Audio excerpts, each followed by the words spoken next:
Okay, good morning, everybody. Welcome to the Mental Health Workshop, Day 2. Thank you, Nisha and Ryan, for facilitating our workshop.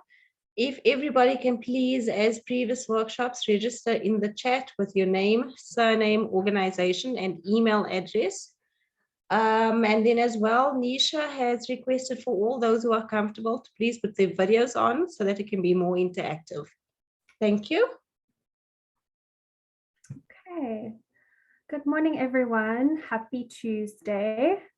I think because we're starting a little bit late, I'm going to jump right in. But just a reminder that we will take regular tea breaks. And then also, as Milani mentioned, I'd like to see one or two of your faces if possible during the process, but I do understand if you need to have your camera off or if you need to take a comfort break and switch your camera on and off, it doesn't matter. Okay, and then yeah, so we'll have 15-minute tea breaks in between.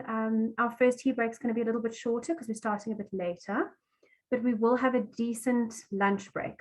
All right, so just before Ryan presents in the afternoon period, we'll have a nice lunch break. So sit tight and yeah, switch your camera off if you need to pop to the bathroom or make a cup of coffee or anything like that. All right, okay. Can everybody see my shared screen? I'm just checking before I start. Just give me a thumbs up. Yes, we can. Perfect. All right, thank you. Okay. So I'm just going to get us to the right slide because we've already presented on this first half. So just a quick reminder of our agenda for today. So we've already looked at the first couple of topics on the agenda, and I ended with anxiety, right? So we looked at depression and anxiety in the previous session. Today, we're going to be looking at post-traumatic stress disorder, substance use disorder, suicide prevention, and then I'm going to provide some resources, and we're going to do a little bit of containment in terms of the Q&A right at the end. Okay, so Ryan and I will be joining one another right at the end to answer some of your questions or anything that comes up during the course of today and your notes from the first session, right? Okay, just going to get us to slide 36. There we are.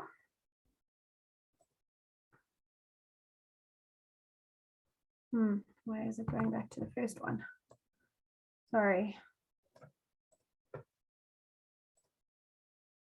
There it is. Okay. So today I'm going to start with post-traumatic stress disorder, PTSD. And we're just going to talk a little bit about how this presents, some of the signs and symptoms to look out for. And then also we're going to think a little bit around how this might look in the South African context in terms of gender-based violence, which is something that, you know, I'm aware the shelters deal a lot with. So firstly, you know, what is PTSD? So PTSD is a psychiatric disorder that may occur in people who have experienced or witnessed a traumatic event, right? And this can include anything from a natural disaster to a serious car accident, you know, rape, violence, any experience of trauma really can significantly improve or precipitate the development of PTSD. Okay, especially if there's threat of life, so, you know, threatened by death, sexual violence, or serious injury. Now, PTSD is interesting because it doesn't necessarily need to happen to the person. You can witness these traumas as well, and then develop something that we call acute stress disorder or PTSD. I'll distinguish between the two as we go. Okay, so just looking at some of these you know, causes of PTSD. As you can see in South Africa, there are, you know, a significant amount on this list in terms of sexual violence, serious injury, rape, right? So the rape crisis in our country. We've just experienced natural disaster in KZN. So, you know, we'll be seeing, you know, acute stress disorders and PTSD resulting from that. One of the other you know, interesting things to note about PTSD is that it was first picked up in war veterans. So back in World War One, it was called shell shock. So these are some of the terms that might come up when you research or look at PTSD. However, in current today's society, there's a lot of research in terms of gender-based violence, rape, sexual violence around the resulting PTSD that we might see and how that might present. Okay, so PTSD can occur in all people of any ethnicity, nationality, culture, and at any age. Okay, in terms of making a diagnosis of PTSD, sorry, there we go. So for a person to be diagnosed with PTSD, the symptoms need to be present and they must last for more than a month. Okay, and this must cause significant distress. So what do I mean by significant distress? These symptoms need to affect an individual's daily functioning. So we're talking occupational functioning, your ability to work, focus at work, engage at work, your ability to engage in a social or a family life setting, okay? And then personally, right, your personal ability to function. So this is what we say what we speak about when we say significant distress, okay? Many individuals develop symptoms within 3 months of the trauma, but symptoms may appear later and often persist for months and sometimes years. So this is what is interesting about trauma, right? It doesn't necessarily present itself immediately after. We can often sometimes see, especially with PTSD, that after a period of time, the individual might start to develop these symptoms. Okay, I'll speak a little bit about more of the specific symptoms that we look for as well. Okay, so PTSD often occurs with other related conditions. Okay, so this is why PTSD we're looking at in the context of mental health and the shelters that you work in and that you are involved with. Because when we are exposed to extreme violence and we develop something such as depression or substance use or any other physical or mental health problems, sometimes a PTSD diagnosis can often occur in relation to these other conditions. Okay. All right, so we're looking at PTSD versus acute stress. So previously I mentioned that acute stress can develop, initially after the traumatic event. So sometimes what happens is I experience, this traumatic event, such as a violent rape.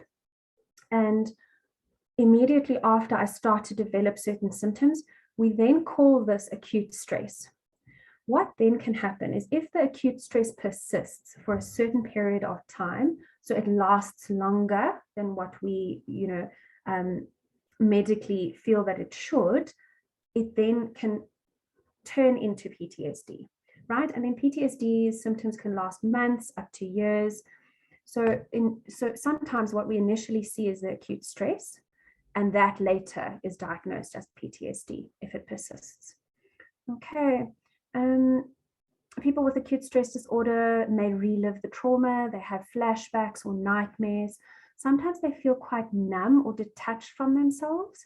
In psychology, we call this dissociation.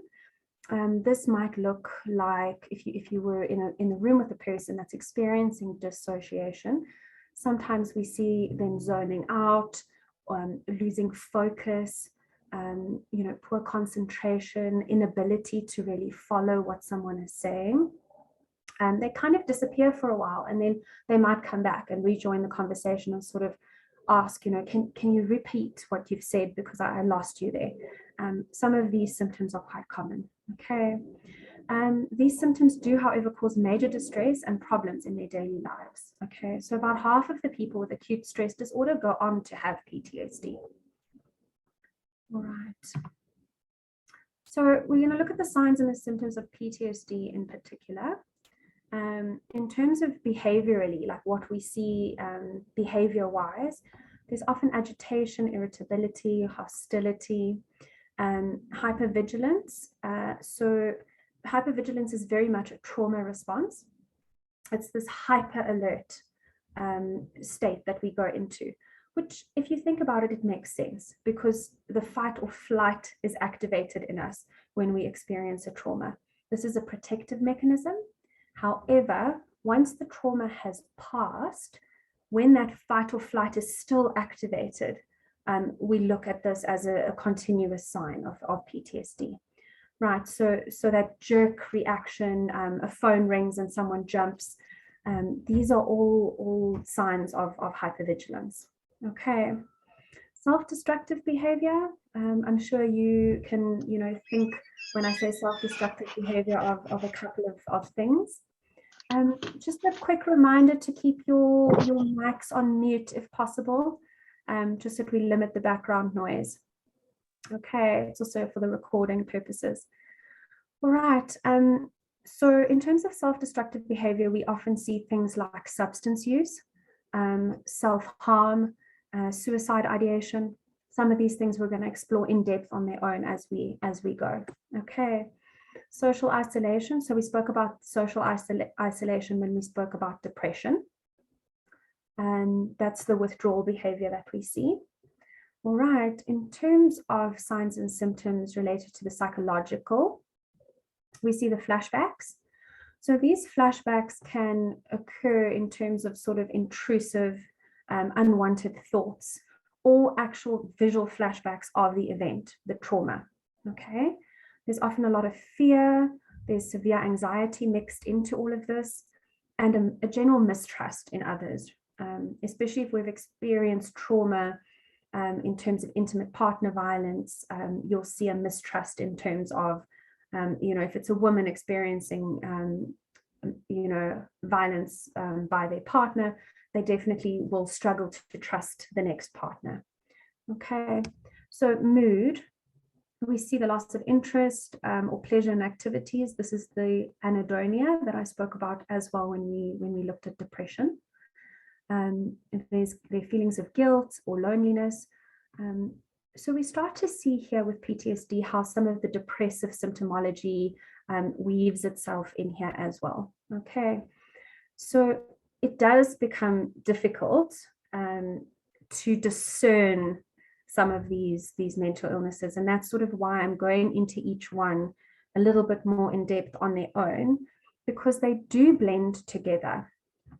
Okay.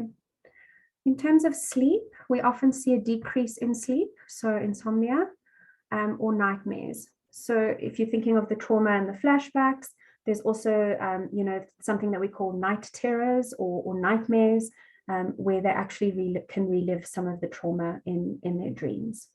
Okay, thoughts of harming yourself. These can be related to this experience of trauma. We're going to talk a little bit more around suicidal ideation and suicide in one of the other categories that I present today. And then also what we commonly see is this emotional detachment or unwanted thoughts, right? So these are the intrusive thoughts that I spoke about. But then the emotional detachment, when someone becomes emotionally detached from others, they very much start to isolate. They don't want to talk about their feelings. They also completely almost detach from their own sense of their feelings. So often when we ask, how are you feeling about, the trauma that you've experienced, they actually feel quite numb or they feel nothing at all. Okay, this is one of the signs of the emotional detachment. Okay, in terms of making a PTSD diagnosis, this was just one of the images that I found that sort of summarizes nicely what the previous slide was speaking about. One of the things that is quite significant on here is the exclusion criteria, right? So here we talk about substances and how we need to exclude the fact that substances or medication could be explaining PTSD symptoms. Okay, I'm not going to go too in depth with that because it can get quite complicated, but basically, is the hypervigilance or the shaking or is any of that being caused by a substance, or can we exclude the use of a substance and then we see which symptoms and signs are still remaining, right? Okay. Because often when we're using substances, we can look like, there's an alteration in our arousal or our reactivity, negative mood alterations, right? Especially in the space of withdrawal, when someone's experiencing withdrawal. Substance use can also, increase our reactivity or our aggression or our irritability. So it is important to look at what substances and medications are being used in terms of which signs and symptoms are related to the PTSD and which signs and symptoms are related to the substance use. Okay. So just looking at traumatic stress in South Africa, these are one of the books that I've found extremely insightful and helpful. It looks at traumatic stress in South Africa from a number of different angles. So it looks at traumatic stress, in childhood in South Africa. It looks at it in rural settings, but also from a social perspective.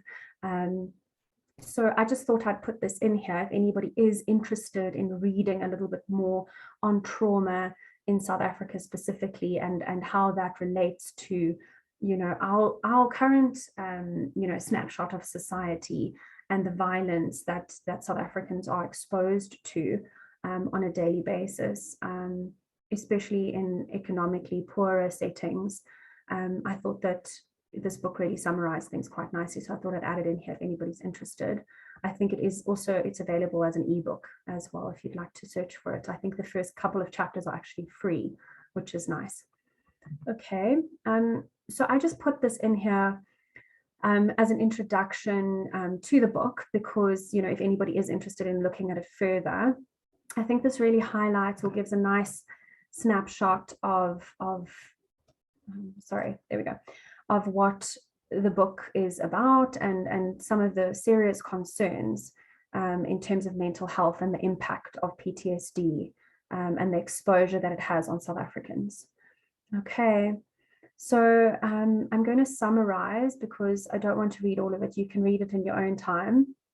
But basically, it's saying that, there are high levels of exposure to trauma and violence. And, there's this natural concern around mental health and its impact. But South African citizens are also widely and commonly confronted with accounts of traumatic events, right?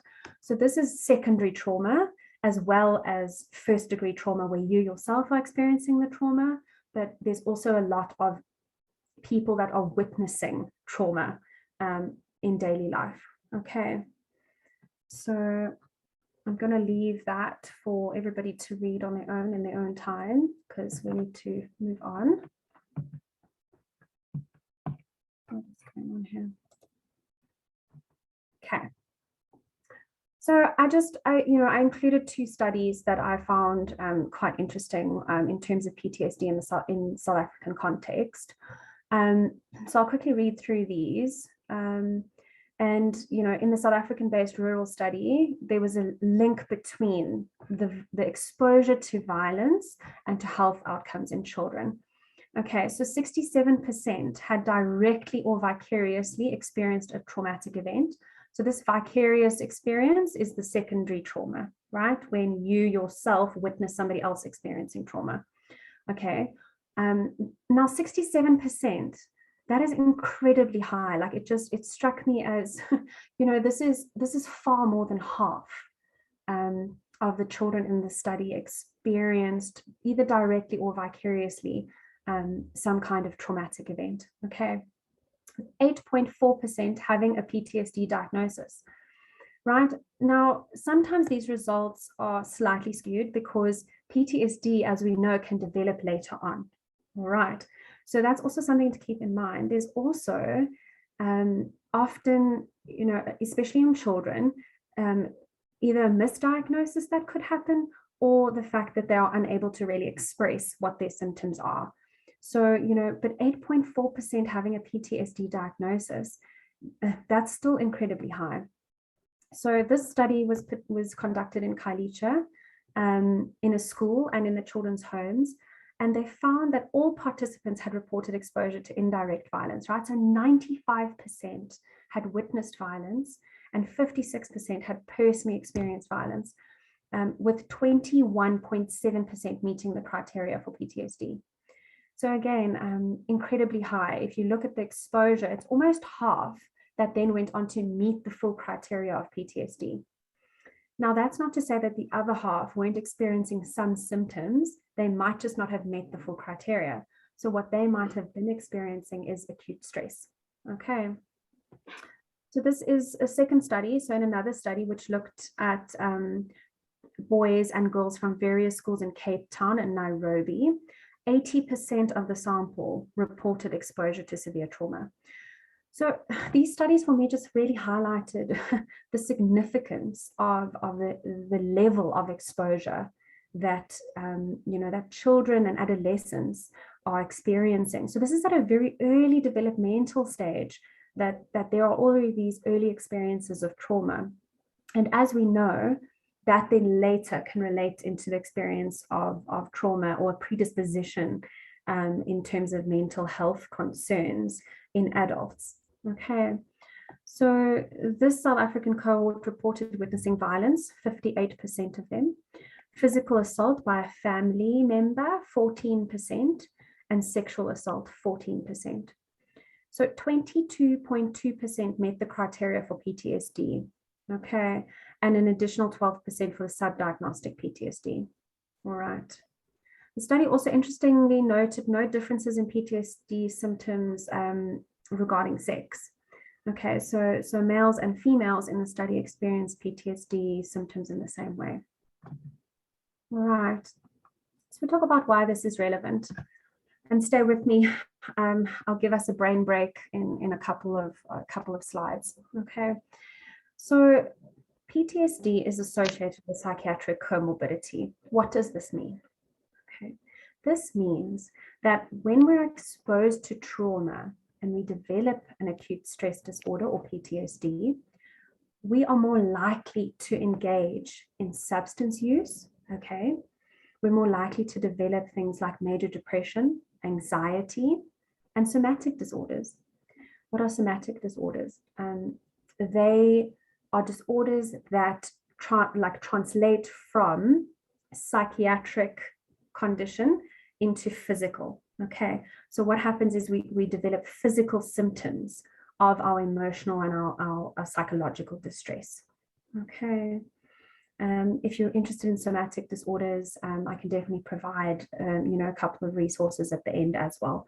I don't want to go into too much detail now because we need to move. Okay, so major depressive disorder as a comorbid condition with PTSD is quite common, 30% to 50%, right? And is significantly correlated with exposure to violence. So as we were looking at depression, do you remember how I said some of these symptoms look a little bit like what we see in PTSD as well? It's because the two are quite comorbid. They're friends, all right? So exposure to violence definitely increases the risk of developing something like a depressive disorder. Okay, so PTSD, therefore, is a major public health concern in South Africa, particularly for youth, right? As we looked at those two studies, we can see that there are high levels of trauma, and these events of abuse and interpersonal violence and traumatic events are they precipitate the development of this acute stress and PTSD. Okay, so gender-based violence is also on the increase. As we see each year, the stats increase. And this means that PTSD sufferers are increasing in the South African context. Okay. Coping strategies in terms of PTSD, right? So some of these are, they seem fairly self-evident, fairly straightforward. However, if there is someone that is experiencing, severe symptomology in terms of PTSD and they're not managing to cope on their own, at the end of the section, I'm going to provide a couple of resources that we can reach out to and that we can, help others. But obviously the first point of engagement is connecting with the person and trying to help figure out what is going on for them. Okay, So there's mindfulness-based techniques, relaxation techniques. This is really nice because Ryan is going to follow up, with some of these techniques, and she's also included some of these techniques already in the previous section. So the video in terms of progressive muscle relaxation is one of them. This is very much a mindfulness relaxation-based technique that we can use to just calm the nervous system down, because when we are experiencing trauma and stress and post-traumatic stress, our nervous system is very overstimulated and activated. So, ways to calm this down are really helpful. Often in therapy, we make use of journaling or expressive writing. This can be done in terms of journal prompts. So, how am I feeling today about the events that have taken place? How am I feeling about my symptoms? What are my hopes for the future? These kind of journal prompts can really help someone to express some of the trauma and to get it outside of them, out of their bodies, and onto something that they can share and view and come back to if they need to. Okay, engaging in self-care practices. Ryan spoke a lot around this, so I won't go back into that. Socializing with family and friends, so human connection with others, very, very important. Also helps to avoid some of that social isolation and withdrawal that we see, especially if there's depressive symptomology and with the PTSD. Okay. Engaging in regular exercise or physical activity, right? We all know the importance of this. Regular. Just a reminder to switch your mics on mute, please. Thank you. So, we all understand the importance of engaging in exercise or physical activity, but particularly with PTSD, it does help to regulate the nervous system and our neurotransmitters, which are overstimulated and very active when we're in a high stress situation. Okay. Enough sleep, follow, and follow the nutrition guidelines and diets and all the things that we know are good for us. Avoiding stimulants can be particularly important when coping with PTSD.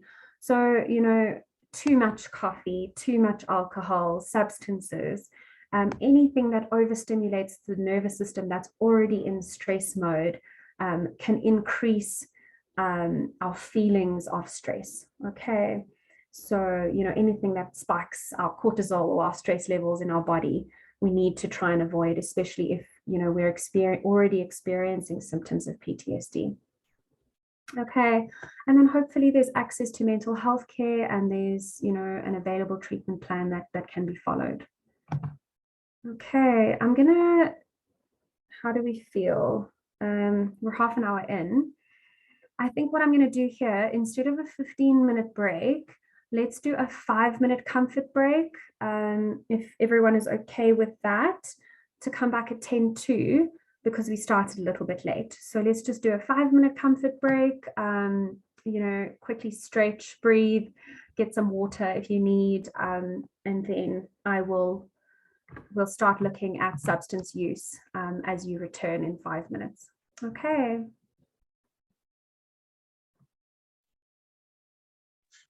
Perfect. Thanks, Nisha.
Okay,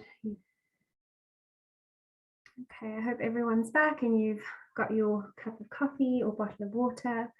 I'm going to continue on because at 12 o'clock, from 12 to 1, we're going to take a decent lunch break before Ryan starts. Okay, so that was PTSD in a nutshell. Obviously, I'm going to just leave a lot of space at the end for questions and answers, because it is obviously, you know, quite a complex topic.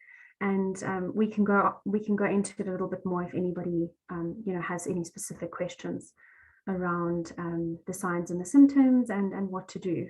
Okay, right. There we go. All right, I'm going to move on to substance use disorder.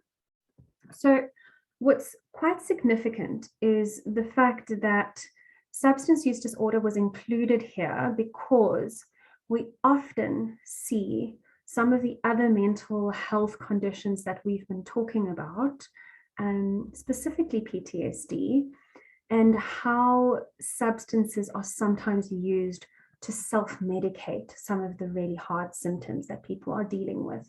You know, some of the trauma, some of the flashbacks, you know, some people rely on substances to try and calm their nervous systems or to try and switch off. So that's why the healthier coping strategies are something that we will talk about, and they were listed above, but you know, Ryan also goes into a lot of the self-care stuff, so I'm going to leave space for that too. Okay, but this is why we've included substance use. Okay. So in terms of a substance use disorder diagnosis, what does this mean? Because, you know, there's social use of substances, and then there's the use of substances that really turns into, you know, a problem in terms of, you know, impairment. Okay, so I'm going to look at the extreme, you know, where we actually meet the diagnostic criteria for a substance use disorder. Okay, so according to the DSM-5, a diagnosis of substance use disorder is based on evidence of impaired control, social impairment, risky use, and pharmacological criteria, right? So if we're exceeding the dose, so here we're also talking about prescription drugs. You know, we know about the prescription drugs like oxy, painkillers are often used, you know. Often these aren't necessarily things you can get over the counter, but there is also the abuse of over the counter substances. Okay, so it's exceeding that criteria that it's meant to be used for. Okay. So substance use disorders, you know, there's a wide variety and it covers sort of 11 different criteria. So I'm just quickly going to run through those just so that we understand the difference between, and I suppose this is, you know, a silly example, but someone smoking a couple of cigarettes a day to someone that might actually meet the criteria for substance use disorder. Okay, we do need to distinguish between the two and you know, that the fact that they are very different. The one is impairing functioning and the other one is not. Okay, so taking the substance in larger amounts or for longer than you're meant to. So this is the pharmacological criteria that I spoke about in the previous slide. Okay, so you were prescribed you know, painkillers because you were in a car accident and you hurt your back. However, when you were meant to come, you know, off the painkillers, you were unable to, and you found ways to continue using the painkillers, all right, by any means possible. So the second criteria is wanting to cut down or stop using the substance, but not managing to. So often what we see is someone that uses substances really trying hard to avoid, you know, places or people where the substance is being used, but they're not managing to quite do that. They keep engaging. So, you know, this also has to do with cravings, which we also see, right? The cravings and the urges. So number 3, spending a lot of time getting, using, or recovering from the use of the substance. Okay, so the recovering part is often the the little the downward spiral that we see after a binge or a period of time that they've been using the substance a lot or very actively.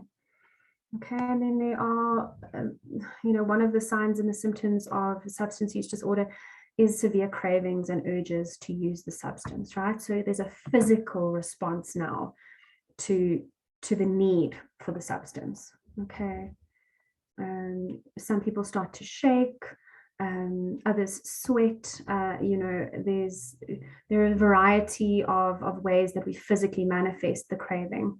A lot of people get very irritable and agitated when they can't get their hands on the substance. This is all part of the cravings and the urges.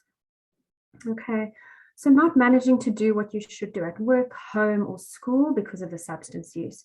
This is the impairment part that we speak about. Okay, the dysfunctional and then the part where that impairs your ability to live your life the way that you would like to. Okay, so continuing to use even when it causes problems in relationships. So we often see, relationships are falling apart.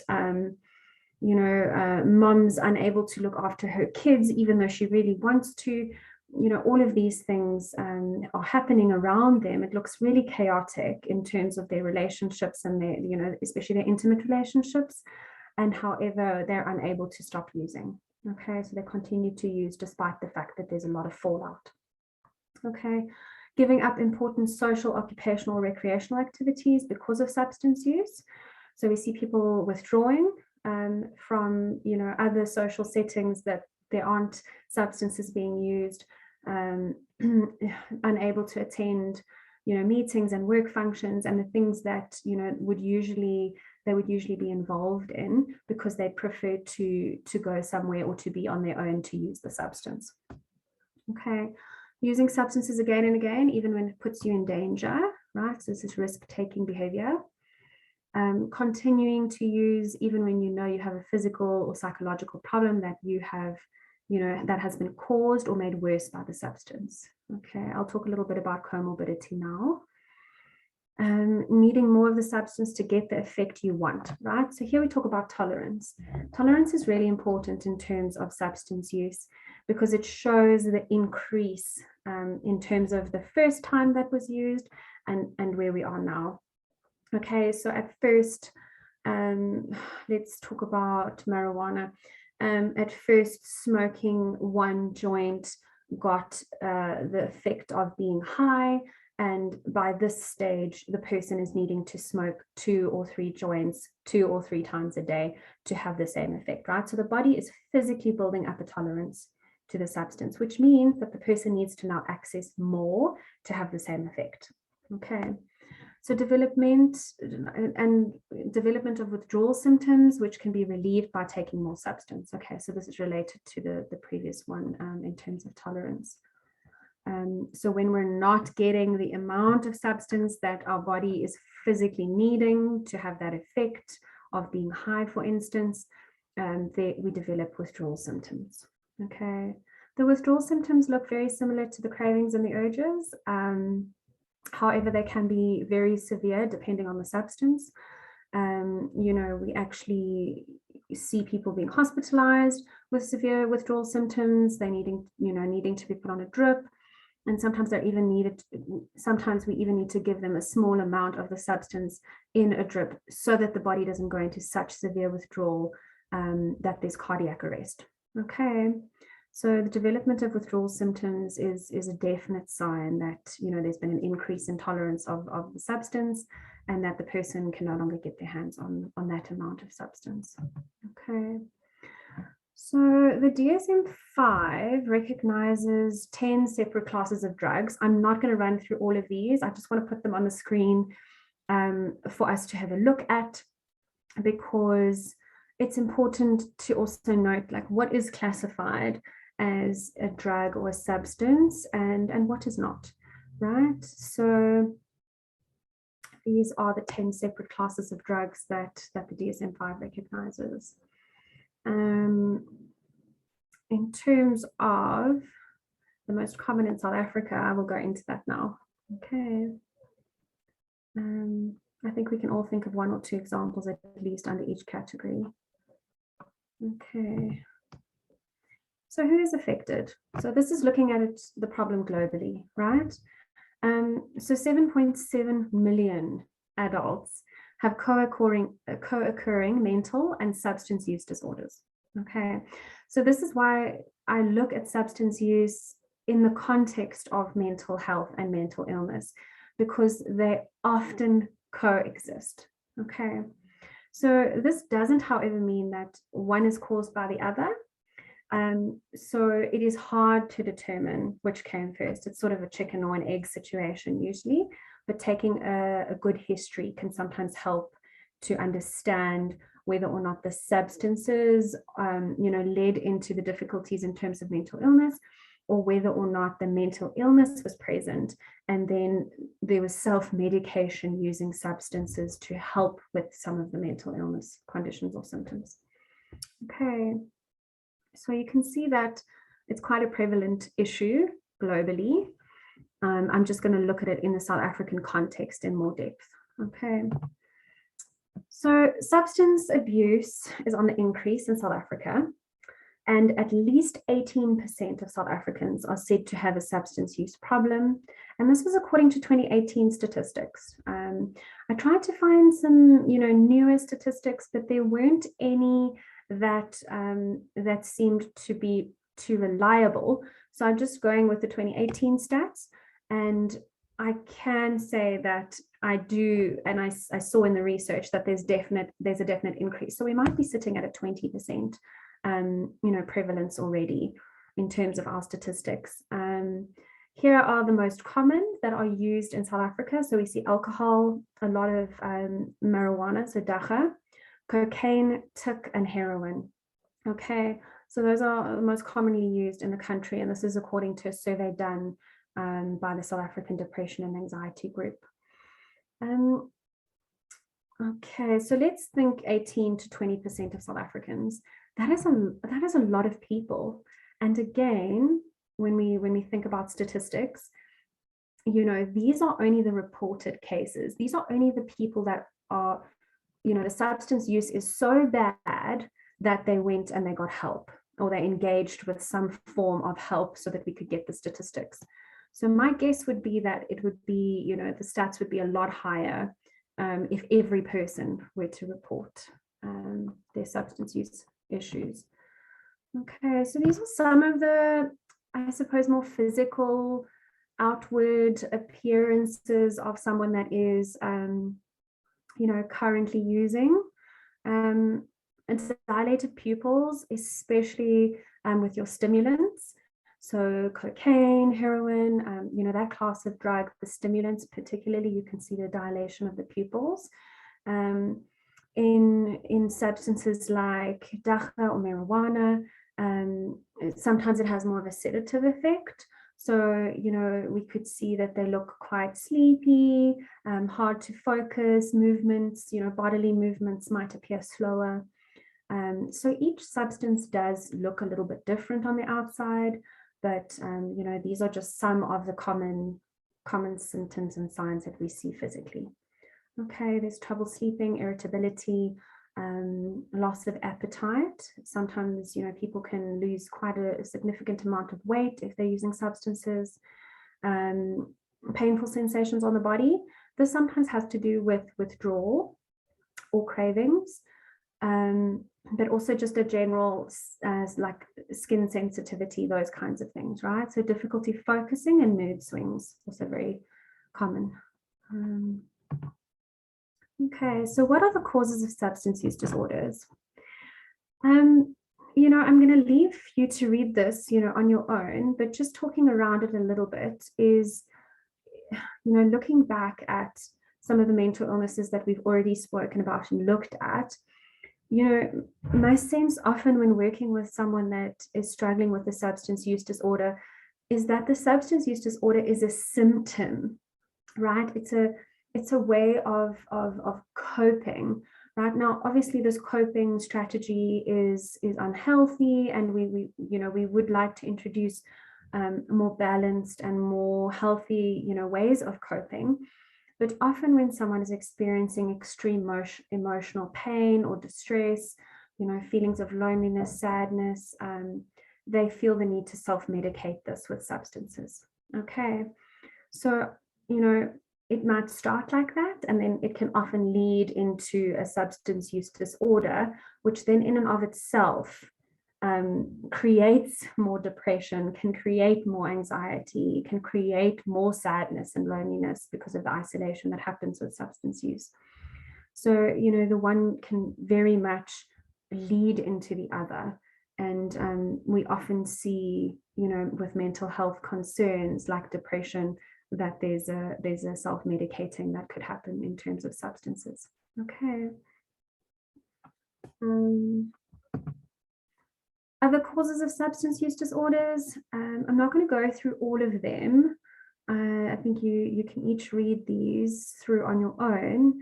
But just in terms of the shelter context, I thought one of the most significant ones would be trauma, right? So exposure to violence and trauma. And then we self-medicate that pain, and we self-medicate that level of arousal, because feeling anxious and aroused and psychologically distressed, we do want to come down from that, right? And if we don't have healthy ways of coping, we often rely on a substance to try and take the edge off.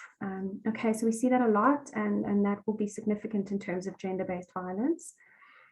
Stress management, right, that leads into that. Low self-esteem. So if we think of someone that's been abused for many years, often that impacts low self-esteem. Divorce or loss of a loved one is also something that we might see in your context. Okay. So this is the first of two questions that I would like the participants in this workshop just to write down. And I'd like each of you to try and answer this in your own way, based on your own experience of other individuals that you have worked with in the past that might have experienced gender-based violence, and how this might have led or played a role in the development of substance abuse. So I'm going to give you a couple of minutes, let's say 2 or 3 minutes, just to note down some of your thoughts regarding this. And I'll open this up again at the end of Ryan's session in the afternoon, and we can look at some of the answers together. Okay. I'll give you a minute with that.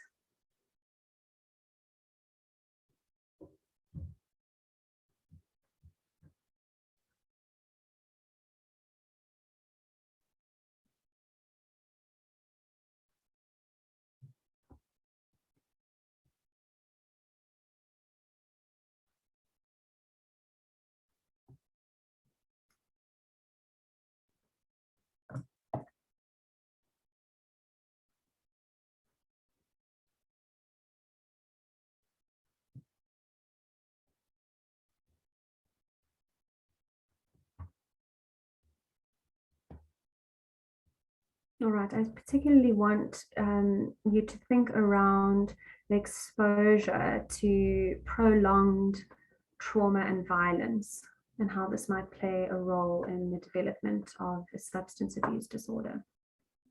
Okay.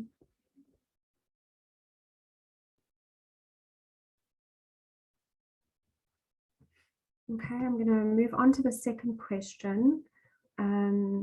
What I can do is, in our break, I'll put the questions back up so that you can revisit them if you need. Okay. So this is leading into our next topic, but I did think it could be quite relevant because, again, we do see, comorbidity between these two. So the question is, how might a substance use disorder be associated with suicide? Okay, so quite a heavy topic. Suicide, I'm going to go into that, a bit more after I've given you a couple of minutes to answer this one. But just, in terms of thinking around you know, our experience of others that struggle with the substance use disorder and some of the feelings associated with that, and how that could lead to thoughts of suicide or to active suicide. Okay, I'm going to give you 2 minutes with this one again.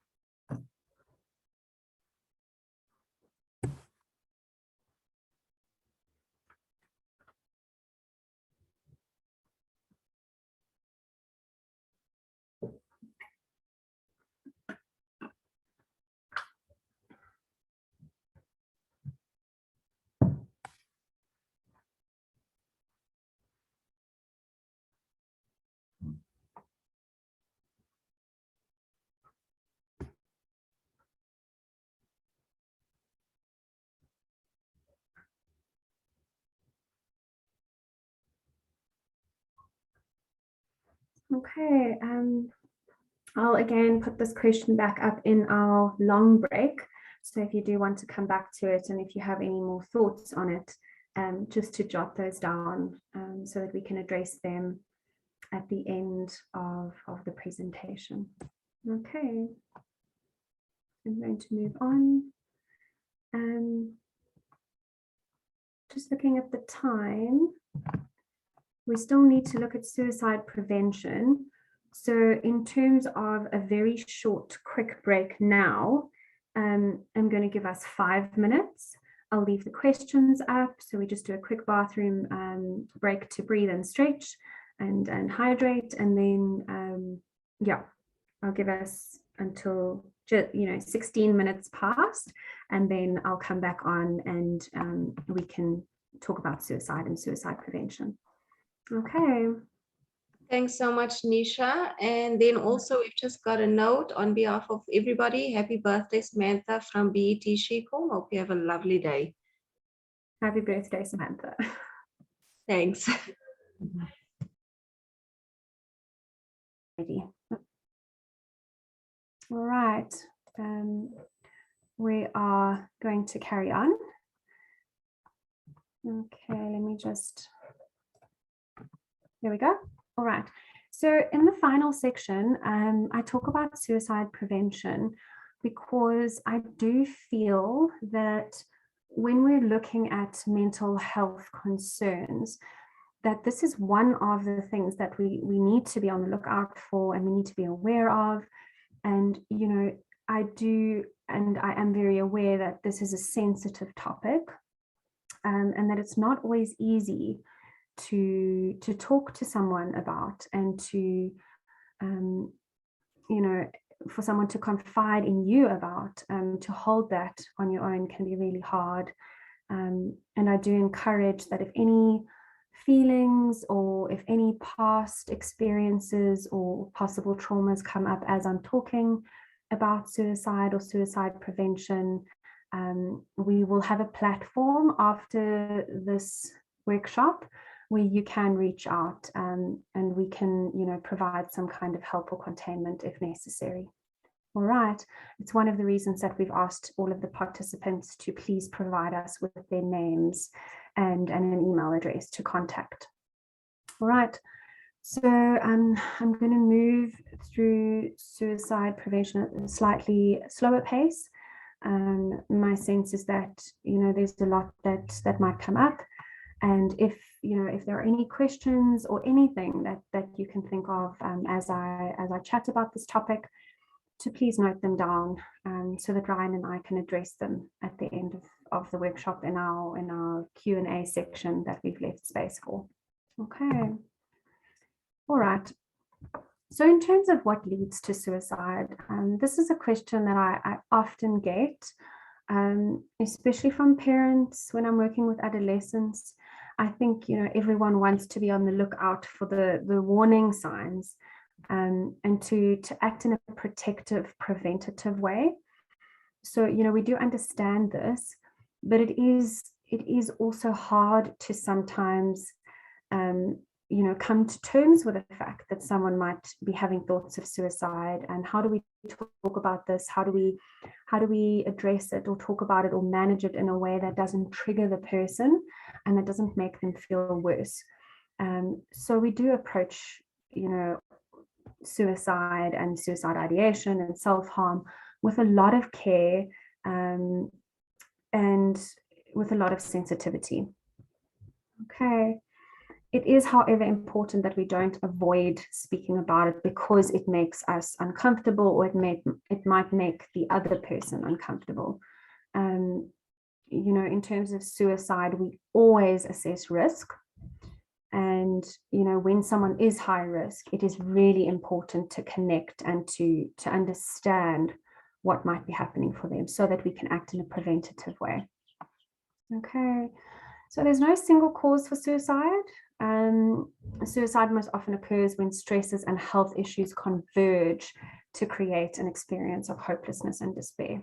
Okay, so that is also, it speaks to how some of the mental health concerns that we've addressed, like depression, anxiety, exposure to violence, PTSD, and some of the others that we're aware of and that might present in your setting, how some of these might lead to feelings of hopelessness and despair.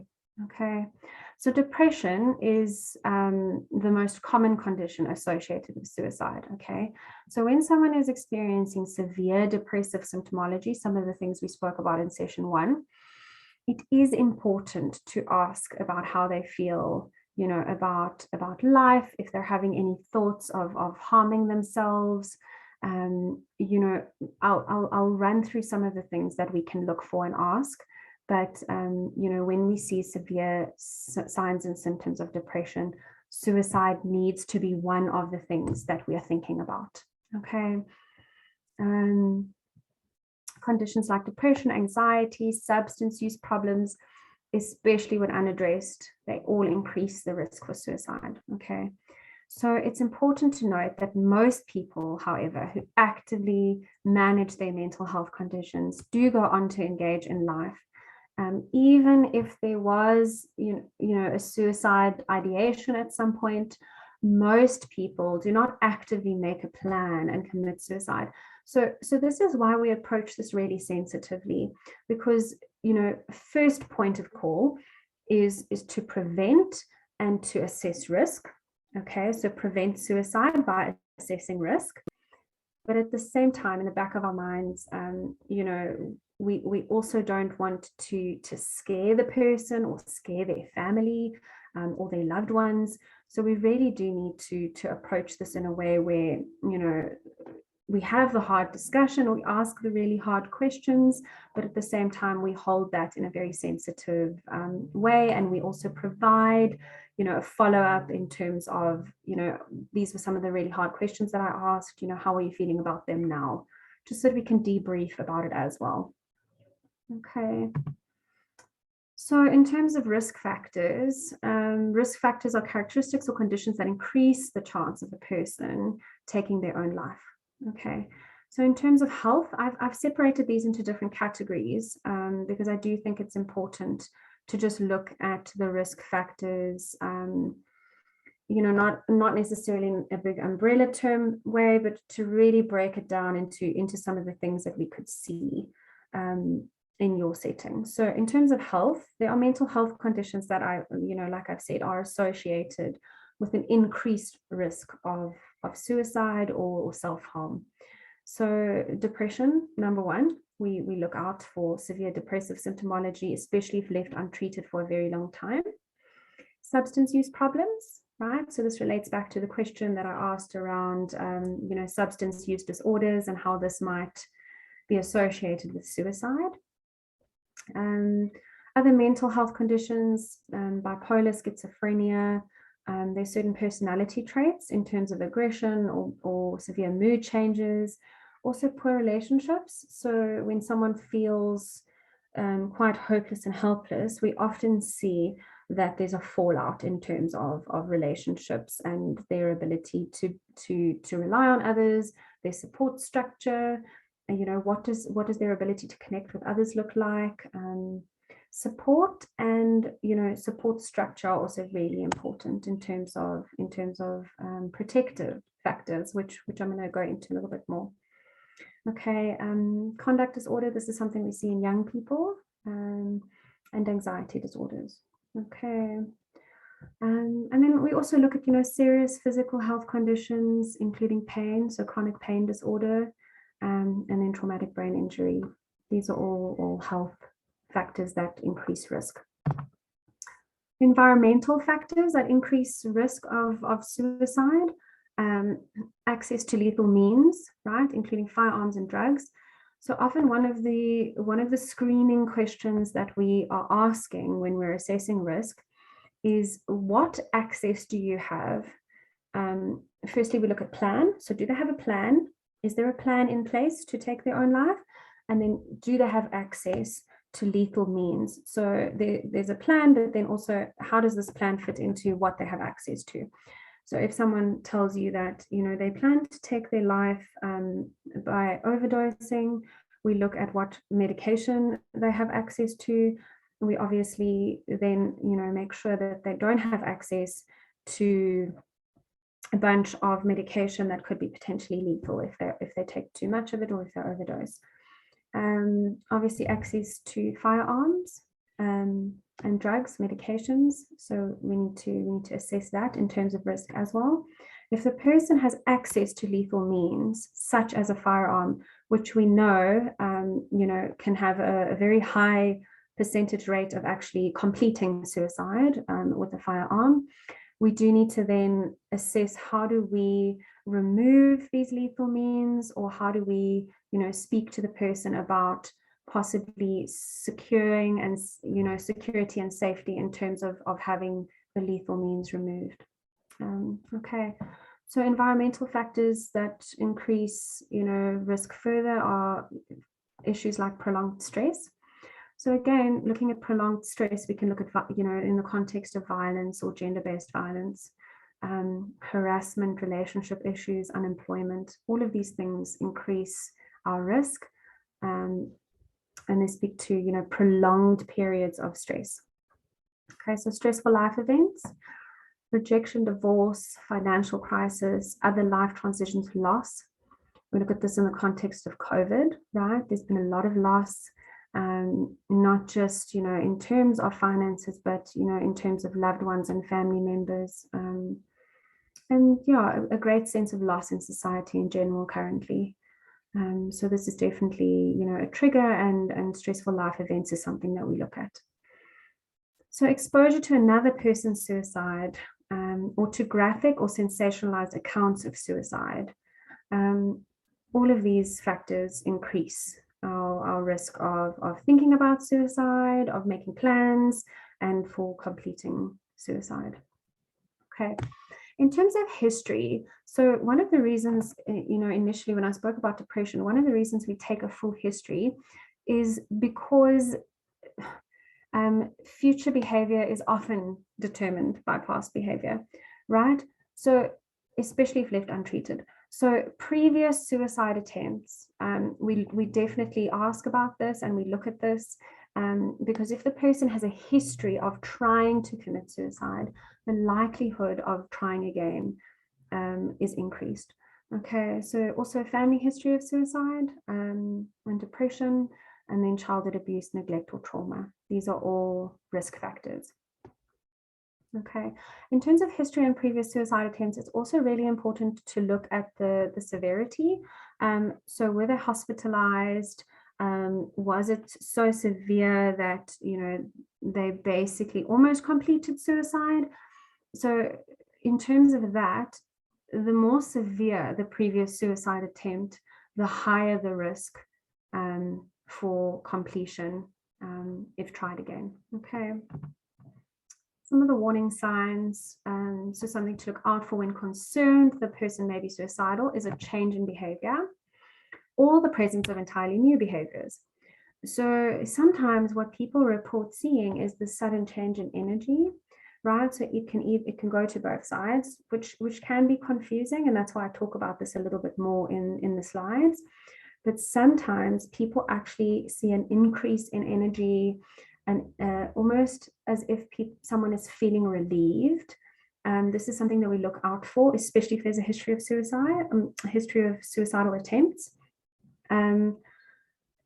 If they suddenly look like they have more energy and they're relieved and they're phoning people and saying goodbye, all of these kinds of things, means that there's probably an active plan and they've made their mind up, right? So they're no longer sitting in the place of trying to decide whether or not this is the right thing for them. So the sharpest concern is this new or changed behavior, and it's often related to a painful event, a loss, or a change. Okay. So in terms of, I break it up again in terms of the warning signs. So the first one is if the person is talking about killing themselves, feeling hopeless, having no reason to live, being a burden to others. We often see this with adolescents and younger people, feeling like a burden to their parents or to society, feeling trapped, or expressing unbearable emotional pain. Okay, so these are some of the things that people talk about and might talk with you about while having, thoughts of suicide. Behaviors that may signal risk, especially if related to a painful event, loss, or change, right?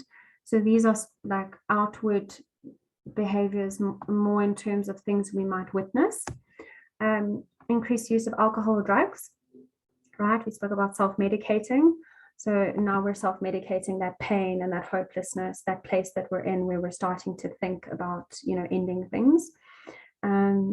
Looking for a way to end their lives, such as searching online for methods, right? So this is a question that you could ask. It's less direct. However, it will give you a sense of what they might be thinking. So, I've noticed lately that your mood has changed and you seem really down and really low. I'm just wondering, have you ever thought of taking your own life, or have you ever looked into ways that you might do this, in terms of searching on the internet or speaking to others about it? It could be quite it could be a way that you can approach speaking about something that's really, really hard for the person to speak about. And then one of the other behavioral changes we see is withdrawing from activities. So this is the social isolation that we sometimes see. Isolating from family and friends, sleeping too much or sleeping too little, right? That's one of the depressive symptoms as well. Visiting or calling people to say goodbye. This is a big one. So if family members have notified you that this person is phoning them and they're really worried because it sounded as if they were saying goodbye, these are one of the things that we definitely look out for because it does signal risk. Giving away prized possessions, so things that they hold dear to them, and then aggression and fatigue. Okay. We can go a little bit more into these in the Q&A if anybody has any particular questions around any of these behaviors that signal risk. In terms of mood, so I suppose these are less evident than these behaviors. These are, a lot of them might be happening internally. We might need to ask more specific questions to get to these,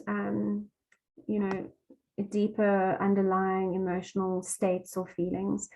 But depression, anxiety, the loss of interest in things that they used to enjoy. I say I've repeated that one. There can be some irritability, feelings of guilt, shame, humiliation that sometimes comes up in our connection and our conversations with them. Agitation, anger, and then there's the relief or sudden improvement that I spoke about previously in terms of mood shifts. Right. So if we've experienced this person as very depressed for quite a long period of time, and then suddenly, they're phoning people again, they're engaging, they're giving their things away, and there's almost this new energy about them. That is something that we need to look at, and we need to look out for, and we need to connect with them about that. Okay. Protective factors. Let's talk about the things that are helpful. Okay. Sorry. All right. So access to mental health care and being proactive about mental health is obviously a protective factor. Engaging in therapy or any available resources that are around. I'm going to talk about some of these as well towards the end. Just giving on the time. Okay. But feeling connected to family and community support. So this is a really important factor, because we do see very isolating behaviors, withdrawal from things that people were previously connected to, and that gave them some energy and, you know, a purpose in terms of self-esteem and connection, all of that. So, you know, trying to help someone reconnect with a support structure or a family system or a community support, that can be really important. Problem solving and coping skills. I'll talk a little bit more about these in depth. Limited access to lethal means, right? So this is a definite protective factor where we ask about, you know, what access they do have in terms of drugs, prescription medication, or any other lethal forces such as a firearm. The third one I find is probably the most, it's the easiest to access in low income or low resource environments. So often we see people relying on cultural or religious beliefs that encourage connection and help seeking, discourages suicidal behavior, and can create a strong sense of purpose or self-esteem. So these could be support groups in the community. It can also be, you know, religious organizations such as, you know, churches or mosques. Any institution or practice that encourages connection. Okay. So what do you do if you're concerned? The first thing that I often find is connecting with a person makes a difference, right? So sit with them, talk to them, try and, you know, I suppose sometimes they're confused themselves. So to try and help them voice what they might be going through or experiencing, that can be very cathartic. It can provide a release for the person. It also helps them know that someone is noticing. Okay. Obviously you then, you know, sometimes we avoid doing this because we're worried the person is, they do look like they're spiraling, and we're worried that we're going to trigger something in them by talking about it. But often when a person is in that dark place, someone coming in and connecting with them can really make a huge difference, because it shows them that there is someone out there that cares, that's willing to listen, which opens the door for opportunities in terms of others sharing and listening and I suppose reconnecting with a life source, in terms of a support group or a religious practice or anything that, you know, you can get them re-involved with. I would also say always connect with a supervisor or manager and voice your concern. So if you notice warning signs in, you know, one of, let's say the women in the shelter, some of the things that I've spoken about, and you're concerned, I would always raise that concern with someone, you know, that can lend support to you as well in terms of managing the situation. Because it can trigger us, it can bring up a lot of things for us. You know, sometimes we feel we want to rather avoid that situation, because what if we're involved and something goes wrong? You know, all of these thoughts are very normal. And what I find most helpful in terms of assessing risk is to get somebody else, you know, on board or in a position where they're supporting us through the process of trying to connect with a person that's struggling, or trying to, you know, if there's disclosure that needs to happen or containment that needs to happen. I always feel, like, don't go it alone. Don't keep it to yourself. The more people that are on board and that know about it and that can be trusted in a confidential, like, holding space, the greater the ability there is to help the other. Okay. So using available resources in your specific shelter and area, I am aware that I'm speaking with various shelters. Participants are from various shelters, so I'm not aware of each shelter's resource base or what their area might consist of. So I just thought, to provide a general resource base or help. There's an emergency contact that SADC provides in terms of suicidal emergency. So obviously I would go, through these three at the top, and then if there's still a feeling that there's no resource and there's no help and there's no support here, to then look at external sources of support like suicidal emergency contacts and helplines. Okay, so I provided two of those at the bottom, but I'm also aware that Ryan and I are going to provide a resource pack at the end of this workshop, and I'll include a lot in there in terms of helplines and outreach programs and support systems. Okay, so these are just some of the other emergency contacts that I have made use of in the past and that I have felt helpful to share. I'm going to leave this on the slides, and you guys will all receive the slides so you can make use of these numbers. What's quite nice is a lot of them have WhatsApp chat lines or SMS lines. Even if you would like to, debrief or talk about something that you might be experiencing with one of the ladies in the shelter. Okay. I'm not sure if anybody is aware, but SADC does provide support groups. There are over 160 support groups nationwide, so in each province. And these support groups, I find them really, helpful and interesting because they're based in different community settings. We'll find different volunteers, different kinds of leaders, people that have, had their own experience, sometimes of a family member that has, had suicidal ideation or has possibly completed suicide. So it's not just for people that are currently experiencing suicidal ideation, but also for people that have experienced it in a secondary sense. So you have been involved with trying to provide support in terms of one of, your participants or one of the ladies in the shelter who's having an experience with suicidal ideation. It also provides debrief space, which can be really helpful,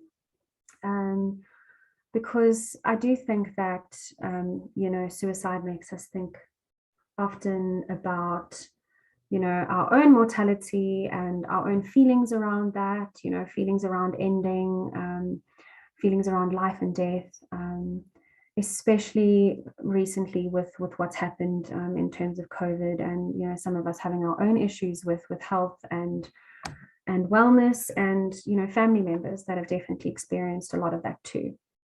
So this is just one of the resources.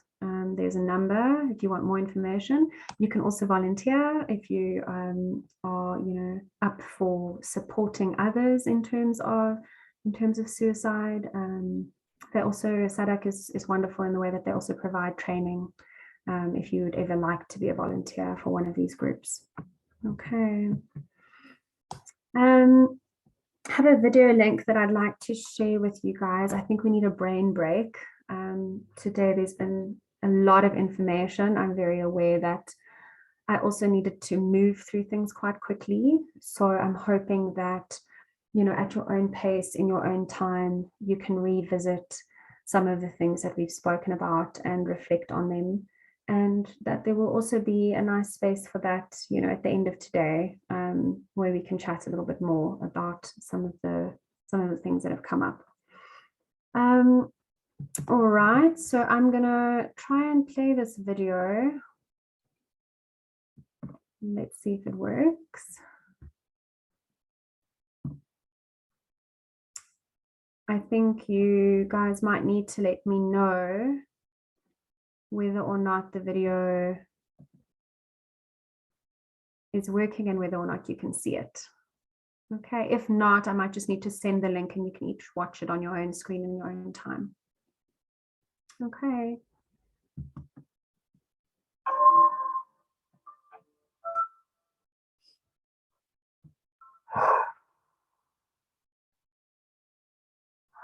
I don't remember what it's like to be happy. I want to laugh, like everyone else. I smile on the outside, but that's not how I feel inside. Sometimes I get really irritated and angry at the people I love.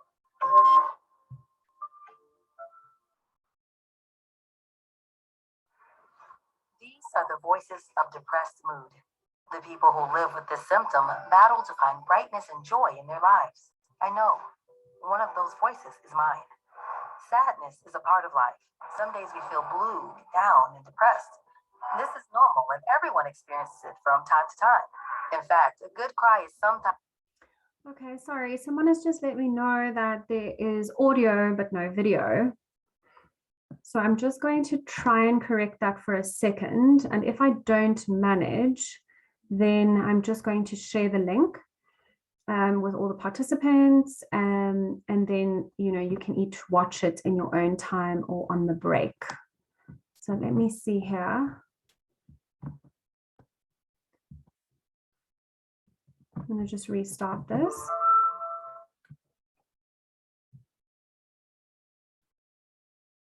I'm just going to ask quickly if there's a visual.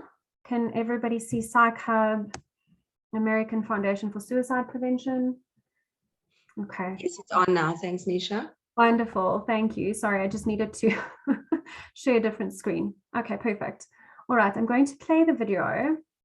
And then at the end of the video, I just want everybody to note that we will be moving into our break. This is our nice long lunch break.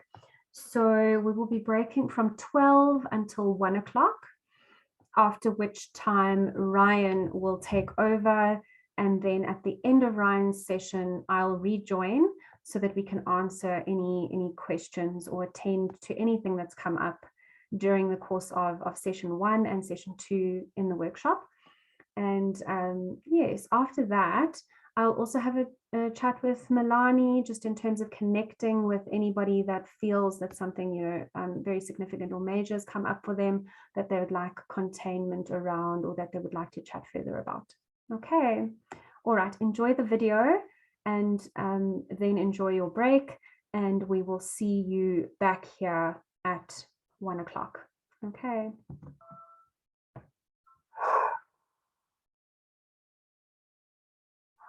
I don't remember what it's like to be happy.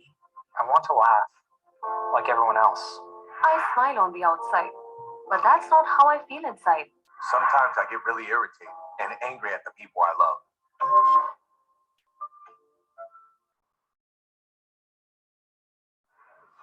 These are the voices of depressed mood. The people who live with this symptom battle to find brightness and joy in their lives. I know. One of those voices is mine. Sadness is a part of life.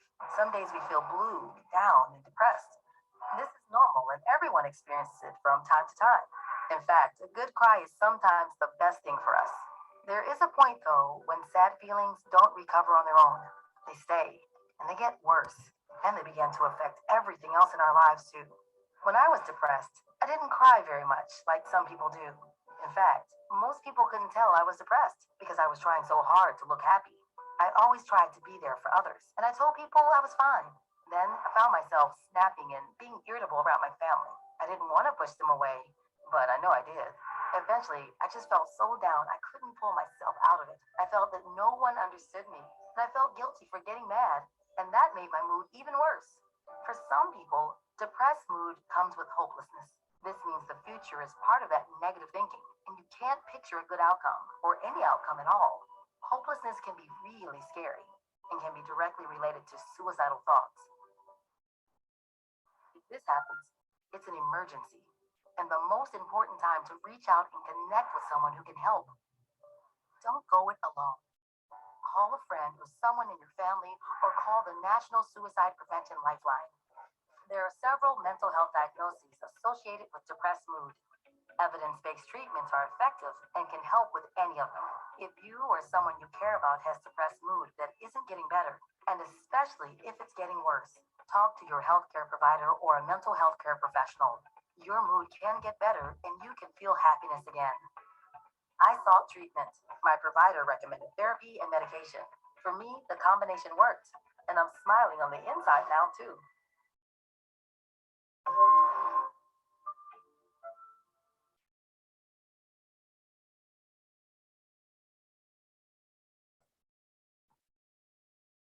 Okay, everyone, I'm going to leave it there, and we'll leave space for anything that's come up or any questions at the end. Enjoy your lunch break, and we'll reconnect with you at 1 o'clock, and Ryan will continue with her part of the presentation. Okay. Thanks, Nisha. So everyone should have audio now. Great. I hope you had a lovely lunch break and enjoyed Nisha's presentation this morning. It was very informative and in-depth, a lot of information. So don't worry if you can't remember all of it. It will be there in the slides that will be sent through. But thank you to Nisha. I think incredibly helpful. Taking a slightly deeper dive into what we were working on last week. So we were looking at a little bit of self-care. And today I wanted to focus a little bit specifically on boundaries and our own personal behavior patterns, look at a little bit of self-help options, and then look at some resources as well. So jumping in, oopsie, sorry, go back a page. Seem to have a blue line down my page. I'm not sure what I've done. We'll just pretend I meant to put that there. Okay, lovely. So a little bit more on boundaries. If you remember last week, we spoke through quite a lot in terms of self-care and ended off with the Jacobson's video that I hope some of you managed to go and do.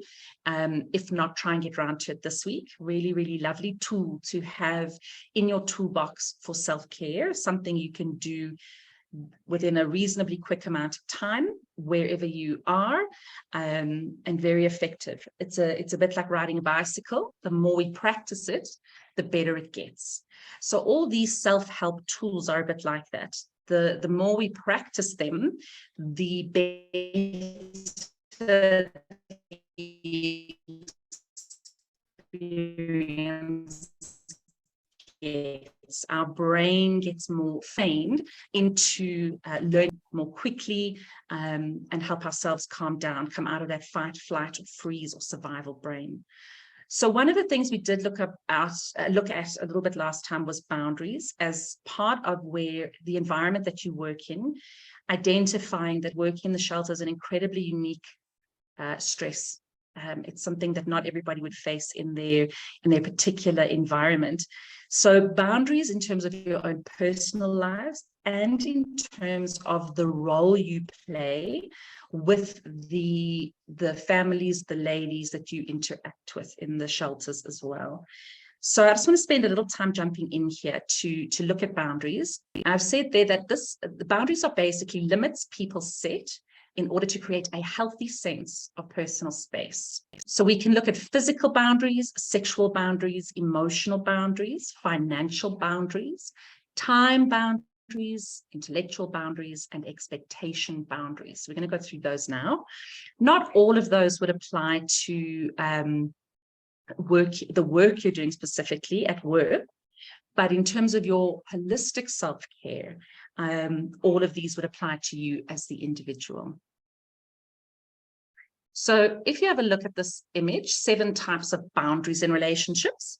The physical boundaries, pretty straightforward. These are boundaries concerning your body and your personal space. So if you're working in the clinic and or even at home are faced with certain experiences where your own physical safety, firstly, remember last week we spoke a bit about almost that Maslow's hierarchy of needs, those triangles. where the bottom of that pyramid needs to be solid before we can move forward. If we don't have a sense of safety in our space physically, it's very difficult to build on top of that in terms of our emotional well-being, our mental well-being, and so on. So our physical boundaries are incredibly important and probably one of the best places to start. So these boundaries, the limits you would put on other people and yourselves in terms of what is acceptable to you regarding your body and your personal space. You never have to, for example, make any physical contact with another human being if you don't want to. If you don't want a hug, to shake hands, to greet somebody with a kiss on the cheek, you don't have to. And it's acceptable to set these boundaries for other people if you don't want them in your personal space. It can feel a little bit awkward. I think sometimes we feel like we might be being rude if we set a boundary, but boundaries are not really about being rude. They're about self-preservation, protecting ourselves and looking out for our own needs. So the intention, we're not trying to offend anyone, we're trying to look after ourselves.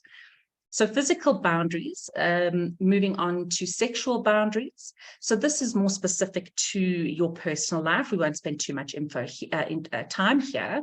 But again, in your personal relationship, to talk about your sexual preferences and everything that goes along with that. What is acceptable for you? What is not acceptable for you?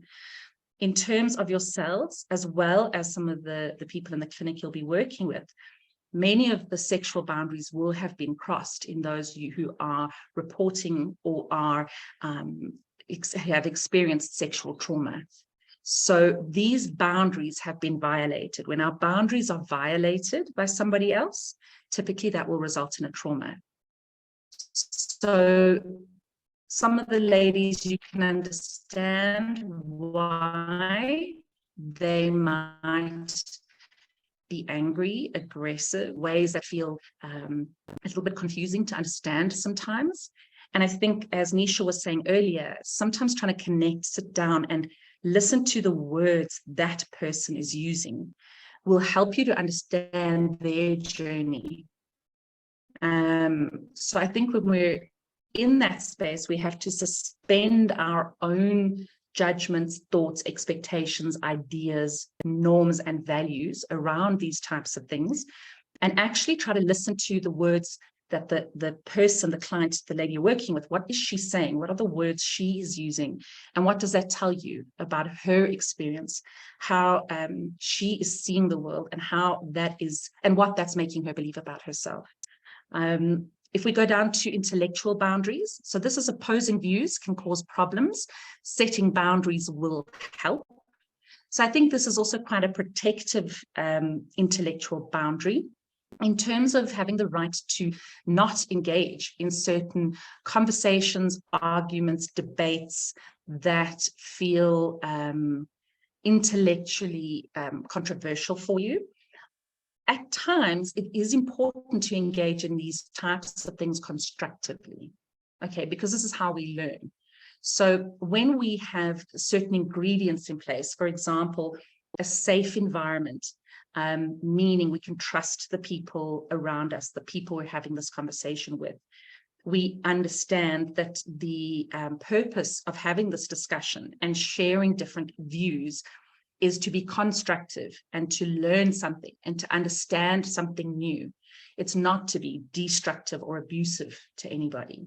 So we have intellectual boundaries we have the right to put into place if we feel that the environment is not safe, that opposing views are now creating an aggressive environment where there's not any learning or sharing of perspectives that's going to happen here.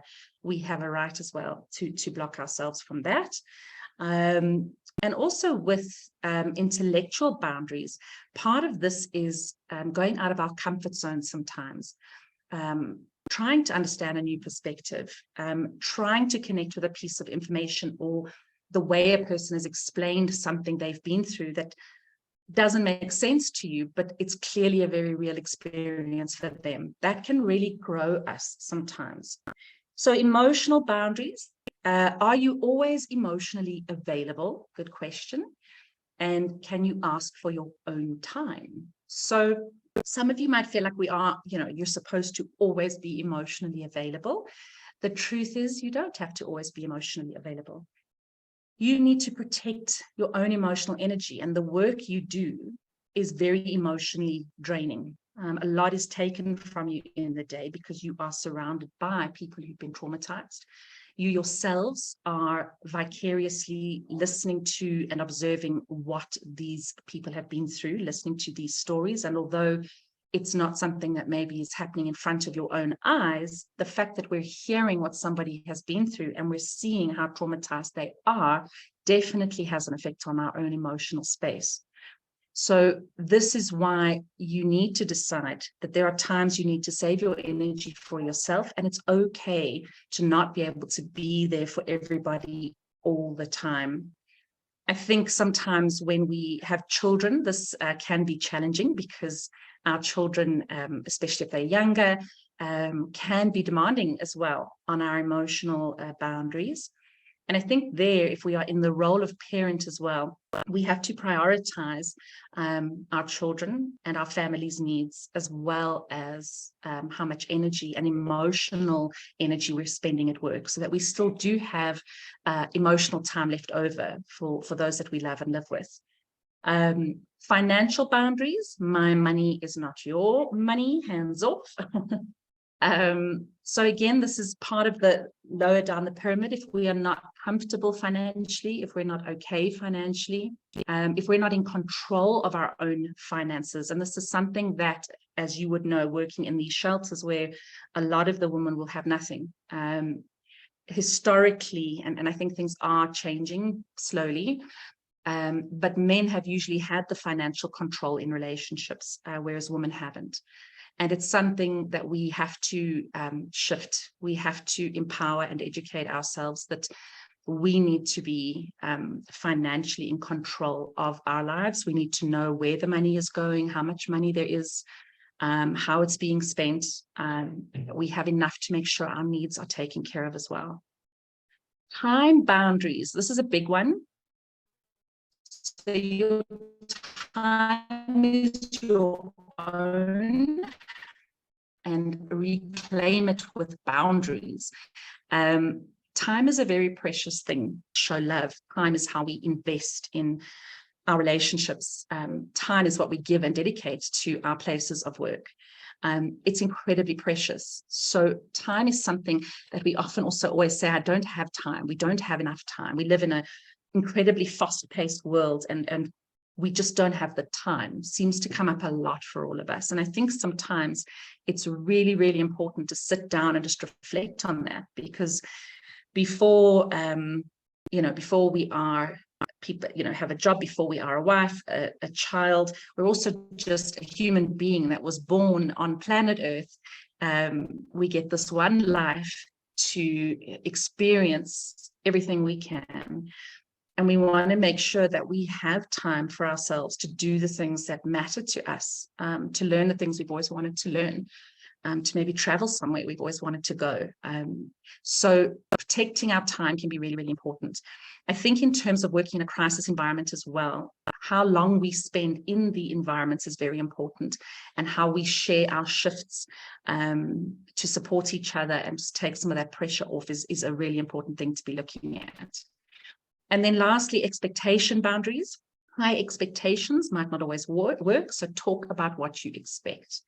Expectations are an incredible thing. I think without realizing it, we all have expectations of how other people should behave and how we should be treated in our workplace, in society, wherever we, interact, wherever we find ourselves.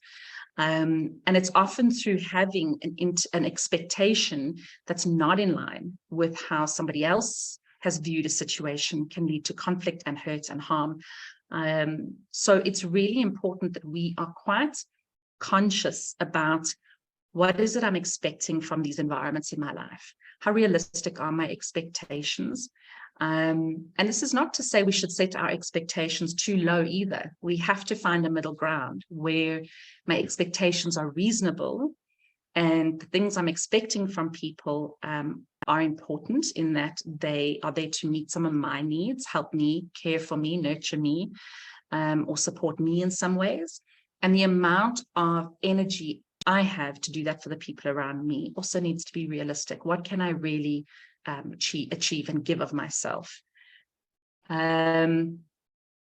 So behavior patterns, this ties in a bit with boundaries. Before we go into it, I just wanted to actually read you one or two little things I found in a book that I thought was quite lovely, just on boundaries. So the one section says, boundaries define us. They define what is me and what is not me. A boundary shows me where I end and someone else begins, leading me to a sense of ownership. Knowing what I am to own and take responsibility for gives me freedom. If I know where my yard begins and ends, I am free to do with it what I like. Taking responsibility for my life opens up many different options. However, if I do not own my life, my choices and options become very limiting. So I thought that was quite significant, as well as this little paragraph. Boundaries help us to distinguish our property so that we can take care of it. They help us to guard our heart with all diligence. We need to keep things that will nurture us inside our fences and keep things that will harm us outside. In short, boundaries help us keep the good in and the bad out. And then there was one more from this particular book that I quite liked, and it was a comment on emotional distance. So it explained that emotional distance is a temporary boundary to give your heart the space it needs to be safe. It is never a permanent way of living. People who have been in abusive relationships need to find a safe place to begin to thaw out or warm up emotionally. Sometimes in abusive marriages, the abused spouse needs to keep emotional distance until the abusive partner begins to face his or her problems and become trustworthy again. You should not continue to set yourself up for hurt and disappointment. If you have been in an abusive relationship, you should wait until it is safe and until real patterns of change have been demonstrated, should you be thinking about going back. So that was from this book called Boundaries, and it is by Dr. Henry Cloud and Dr. John Townsend. So if we take that a little bit further and we dive a little deeper into our own personal behavior patterns, and we can have a little bit of fun here, hopefully. Each of us as individuals have particular patterns of behavior. And very often in psychology, this is what we study. So patterns of behavior, these are repeated responses or reactions to others and the environment around us. Okay, so you will know in your own life, you will have observed this in others. What do people tend to do? And Anisha mentioned something earlier about how people have behaved in the past is often a very good predictor of how they may behave in the future. Those are also patterns. So based on our own experiences in life, right from when we are teeny tiny, all the way through our childhood, our adolescence, our young adulthood, and adulthood. We're constantly learning. We're having our own experiences that are shaping us, our own relationships with our parents or grandparents, siblings, our own traumas, losses, illnesses, death, crime, things that affect and shape our experience. And oftentimes we will come to learn that we need to be a certain way to cope in this environment. Sometimes we have a sort of temperament, we might be born with a particular temperament, but most of the time we see that certain things are nurtured in our life experiences. So understanding your own personal behavior pattern can be an incredible source of self-awareness for you. It can be a wonderful clue and starting point for you to decode how it is you are relating in the world. So your half of the circle, what you're putting out into the world, and therefore how people are coming back at you. How do people receive you? What is your impact on other people? And what impact are other people having on you? So understanding ourselves in this depth helps us set those boundaries. It helps us with self-awareness to understand ourselves better, to see which areas we are balanced in and feel content and comfortable and at peace, and what areas perhaps we are still triggered or have unresolved traumas ourselves or difficulties there. So I've singled out a couple. There are many different theories on patterns of behavior and personality types. So just for today, I've singled out a few that come from the Enneagram, which is just one type of personality questionnaire that I quite like. I feel that it covers quite clearly and carefully and accurately. It identifies quite a bit of our patterns. So while I'm talking now, I want you just to listen out for where you think you may fit. So what I'm going to read, you might find that not every single word I say is completely how you would describe yourself, but 90% of what I say might fit. And let's just see perhaps where you land, what category of sort of personality type or behavioral pattern you might fall into. So the first one I'm going to read is the helper. So if you are a helper, you are caring, you are empathetic, very sincere and warm-hearted, friendly, generous, and self-sacrificing, but can also be very sentimental and people-pleasing. They are driven to be close to others and often do things for others in order to be needed and important. They sometimes have problems taking care of themselves and acknowledging their own needs. So often helpers will find their way to volunteer work, charity work, support work for people in crisis. As helpers, we want to help. It helps us feel needed. We are very caring, very empathic, oftentimes put other people's needs ahead of our own. So just noted that felt like it might fit for you. If we look at the people pleaser is quite similar to the helper. The people pleaser also feeling they are very helpful. They are usually lovely people to be around, very easy to be around. The people pleaser will accommodate others, will take on board the extra work, just to make sure everybody is happy, there's no conflict. They're often quite uncomfortable with conflict.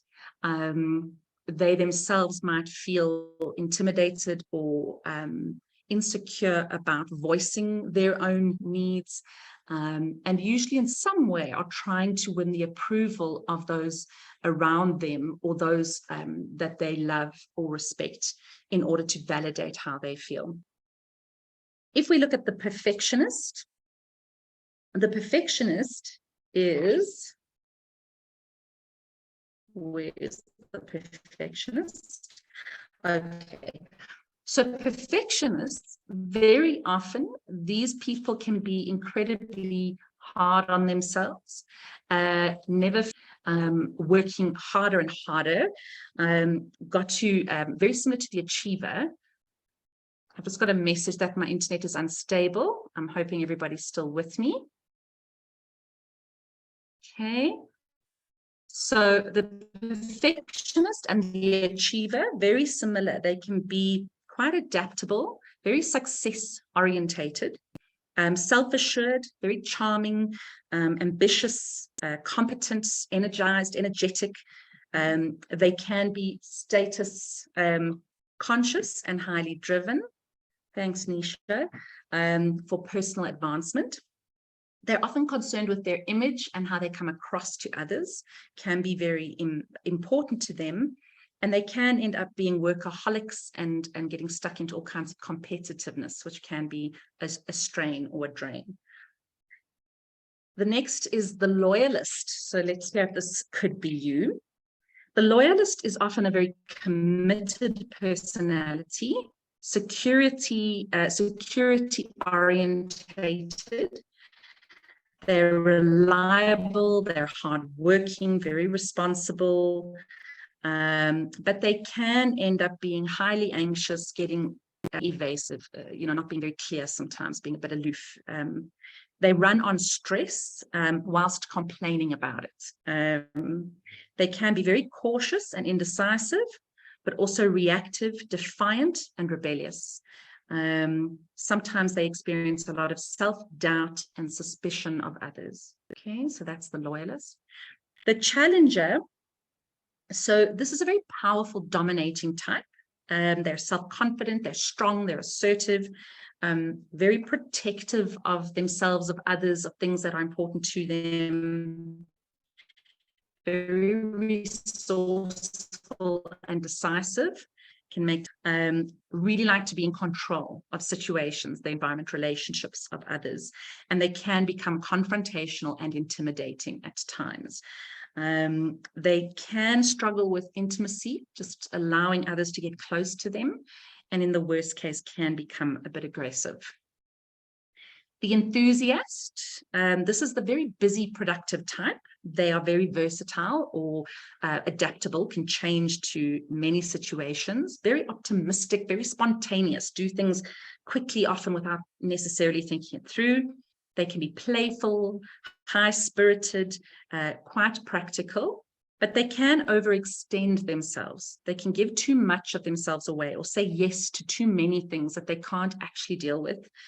And that can lead them to feeling quite scattered all over the place. And yeah, they can be a little undisciplined in trying to get that all together. They're constantly seeking new and exciting experiences, but they can become distracted and exhausted because they're constantly on the go. They can be quite impulsive. So oftentimes the enthusiast has to balance out and slow down their efforts a little bit. If we look at the achiever, we've kind of chatted about a little bit already.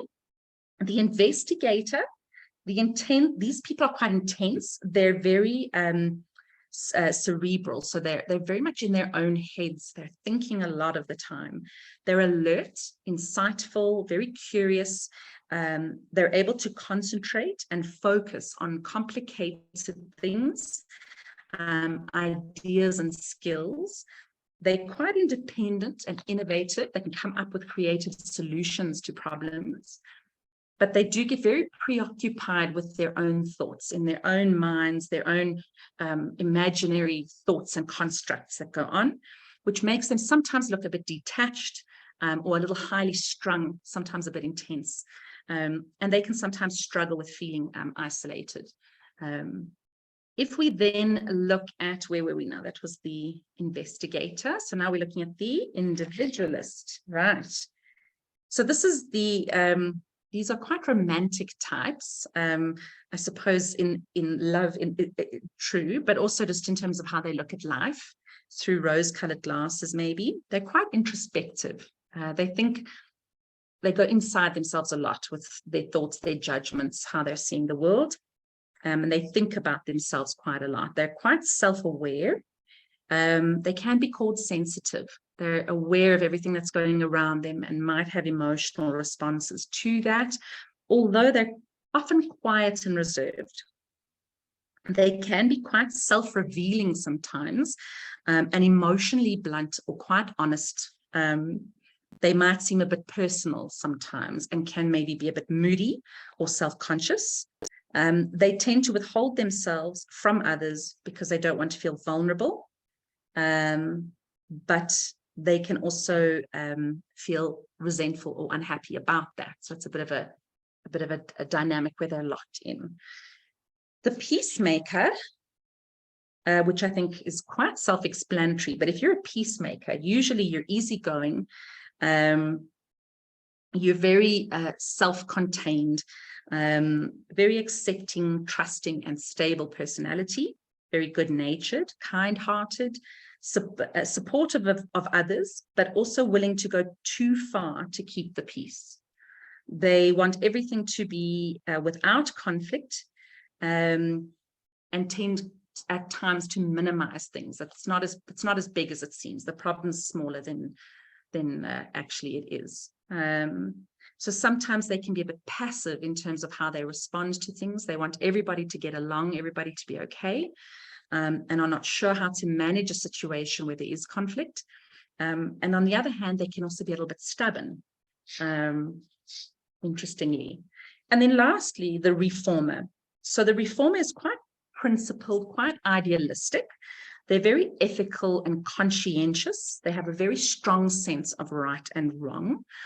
They're often teachers or pioneers somehow, and they strive to improve things, but can be very afraid of making mistakes, very hard on themselves. They can be well organized and orderly, but they again maintain those high standards, which means they can slip into being critical and even perfectionistic at times. Sometimes they struggle with pushing or repressing their anger and being impatient or frustrated.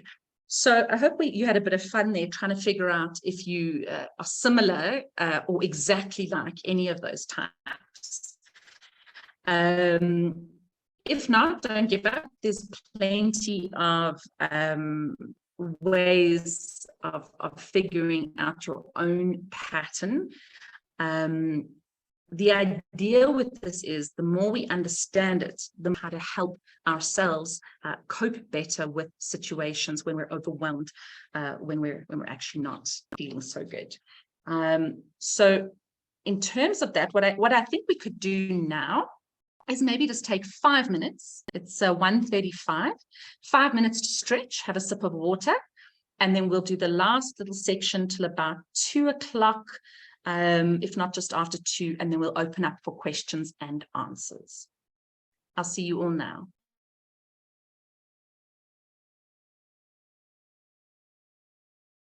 So at the top, I've included the next one, which is Emotion Freedom Technique, or EFT. You might have heard of EFT, Emotion Freedom Technique. It's also known as tapping. So Emotion Freedom Technique has got a lot of traction around the world over, golly, many years, since back, well, really its origins were actually in ancient, I think, Japan and even Africa. And really where it came from was learning how to regulate our emotions in our bodies. And it uses very similar principles to acupuncture or acupressure, but instead of using needles to position in certain points, trigger points in the body, we just tap on those areas. So tapping there's a website that I have included on the next page. You can go to EFT International, I think it's .org. And they've even got a little section that says media resources. And if you go in there, it will guide you to their YouTube section. And you can actually click on certain EFT sessions that have been pre-recorded, and you can learn how to do this technique for yourself. Obviously, you do get EFT providers, people who are trained to do EFT, and that where you can actually go for sessions as well with a person one-on-one or online. But obviously that comes at a cost. So it's quite lovely to be able to do a little bit of research on your own. And EFT is something that is proving to be very successful. It's something that once you know how to do it, you can do it anywhere, anytime, and you can work on all kinds of issues, which is really quite lovely. So it's something that I think is a very gentle technique. It's very loving. I quite like it. It's quite a nurturing process. So EFT, quite a nice one to look at. Then there's one called TRE, or Tension and Trauma Release Exercises. So this one, you do need to learn it with somebody first, normally between 2 to 4 maybe sessions, where they actually teach you a series of, when I say exercises, they're not strenuous cardio exercises. Actually, they're more a sequence of stretches and contractions in a certain sequence through the body. And what those exercises do is they actually allow the nervous system to regulate itself by inducing what they call a tremor. So if you've ever noticed when you yourself have had a big fright, or perhaps had an accident, something frightening has happened, or you've seen this happen to someone, they shake when we get a big fright. We often, and we tremble. I know after a car accident I had once, I couldn't stop shaking. It was the strangest feeling. Animals do it in nature as well. If there's been a buck chased by a leopard, for example, and it gets away, once that buck realizes it's safe, you'll see that it actually sort of shivers down its body. It almost shakes off the stress. So with TRE, the principle is that we're trying to allow our nervous system, give it a chance to regulate itself by discharging electrical impulses stored and stuck as trauma in our nervous system. So it's quite lovely. It's also gotten a huge following around the world. Once you know how to do it, again, you can do it by yourself for the rest of your life. And it's can be an incredibly fabulous thing to do. So the website, it's coming up on the next page, is TRE for Africa. And there's videos on the website to show you what it's about in a bit more detail. Jacobson's progressive muscle relaxation. So that's what we were trying to do at the end of last session. The video that I played for you that had opposite to Nisha's today, it had the picture but no sound. But did send it to you in the link. That is something you can also do every day, once a day, once a week, twice a week, whenever you need it. And Jacobson's, it's been around for a very long time. We know it's one of those. It's like riding the bicycle. The more you do it, the more your body learns what you are or is getting trained in what you're trying to achieve. Meaning the more you do it, the more you start to feel an even deeper sense of relaxation, of release, of let go, of connection with your own body, with your own self, and can be really, really rewarding to keep working at that. Then there's self-guided work. So when we look at things like CBT, obviously, which is cognitive behavioral therapy, or even positive psychology, traditionally, these are things you would see a therapist for. Okay, so, therapists are often, depending on how they're trained, but would do cognitive behavioral therapy with you or work with positive psychology techniques, for example. But there's a trend at the moment happening around the world in terms of people wanting to do self-guided work. And certain institutions are opening this up and making it accessible. So CBT, cognitive behavioral therapy, there's a lot of literally worksheets, webinars that are for free, places online that we can go and actually start to gently educate ourselves on what is cognitive behavioral therapy. So the Beck Institute, which the website will come now, the Beck Institute is a really good resource in terms of they have online a whole workbook you can download for free. And it is often pages of cognitive behavioral worksheets that are really nicely, easily put, that you can understand it, and you can be self-guided through it. I do caution, it's always a good idea to do these kinds of things with somebody who has knowledge on cognitive behavioral therapy or positive psychology. But as a starting point, and if you are psychologically minded, it could be really fascinating to have a look at some of those self-guided webinars, institutions, and have a look at some of those downloadable packages that are available to the public that you can work on. CBT, cognitive behavioral therapy, works very much with the relationship between events in our lives that are stressful or impact us somehow. Could be our stressful working environment, could be traumas we've had, and how we think about those events. What did that event make me think? What went through my head? What does that make me believe about myself and the world and others around me? How do I feel about that? And how does that affect my behavior? So if we look a little bit deeper at cognitive behavioral therapy, it asks us to try and identify some of our own core beliefs. Now, we can have positive core beliefs like I am worthy, but we also tend to have a lot of negative core beliefs like I am not worthy, or I am not good enough, or I am inadequate. A lot of the time, these core beliefs are actually quite limiting. They hold us back and in fact are not even necessarily true. So CBT asks us to explore these things to see how true these beliefs are, or is it just how I'm feeling? It's not necessarily a fact. It asks us to try and weigh these things up, and it talks us through how to manage those thoughts. There's lots of ideas on how to manage the thoughts, how to work with the emotions, how to reframe some of those core beliefs in a way that is going to be more in line with us healing and feeling better about ourselves moving forward. Positive psychology, very similar stuff. Positive psychology, this is things, for example, like a gratitude diary.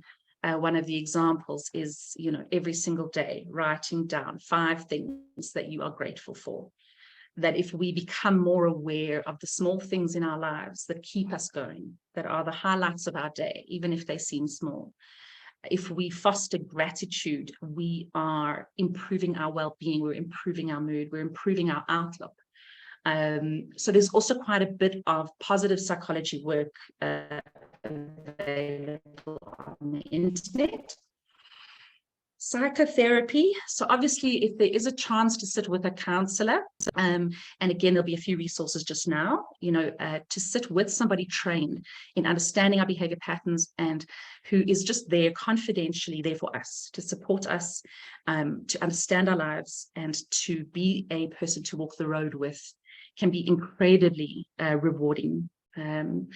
Reading, podcasts, free online content. So these are really other ways that we can learn more about these things that are available to us, how to help ourselves cope more, how to have that open mind and try a new perspective, try something different. There are so many ideas out there in terms of what can help us. So keeping our minds open, again, there's a couple of resources online where there's free reading, podcasts, again, you'd have to have availability to the internet, and even things like TED Talks. For those of you, I'm sure most of you know about TED Talks, but if not, TED Talks can be incredibly helpful as well, where online, if you literally type in TED, it will take you to the platform and you can type in what you're looking for. You can type in talks by psychologists. You can type in self-care techniques. You can type in working with traumatized clients. And a whole lot of talks by doctors, specialists in all those areas will come up. And you can actually select which ones you want to watch. They can be incredibly informative.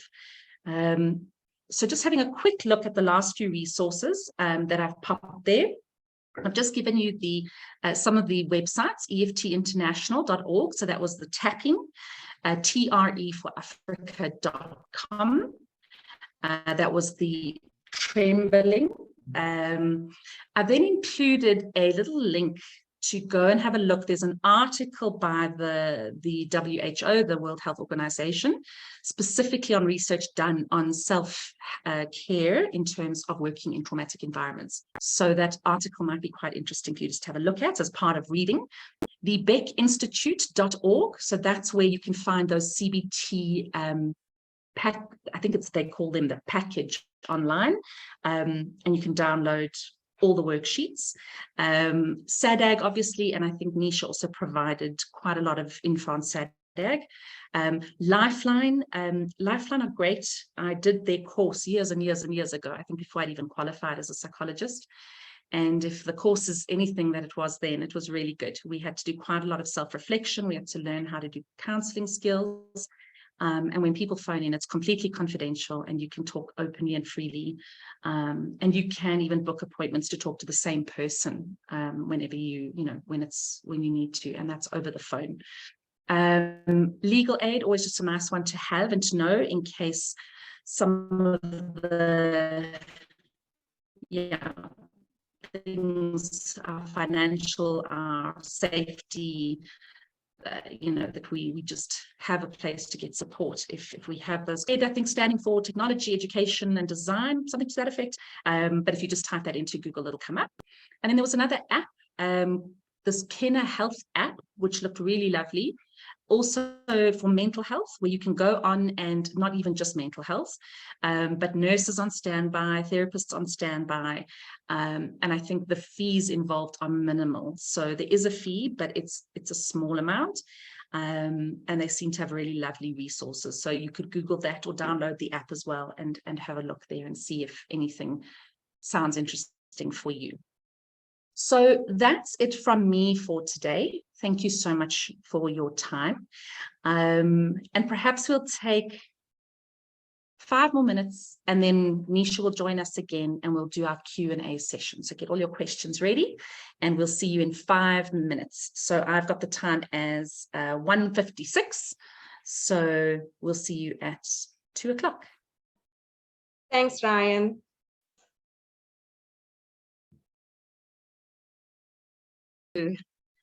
Everybody back.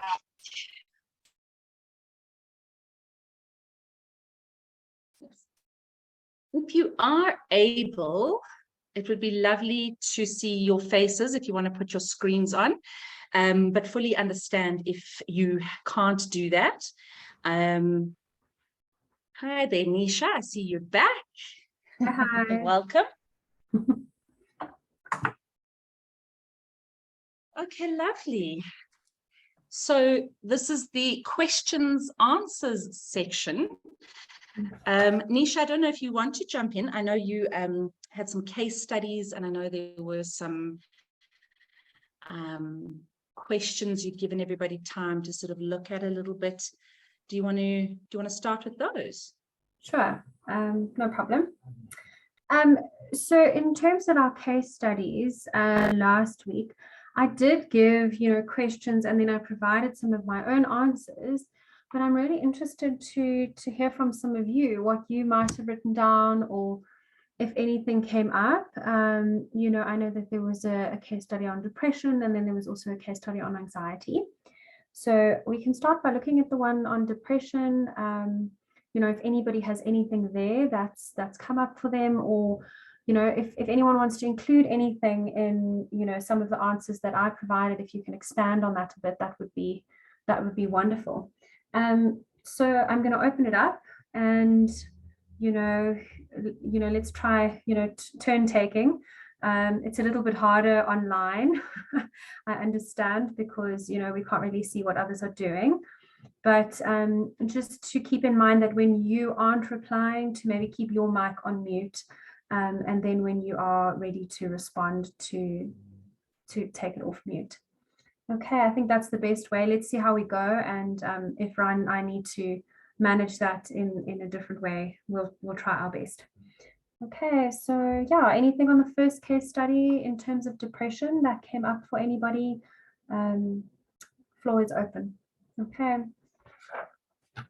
I'll give a couple of minutes to give some thought, and if someone would like to engage, you are welcome.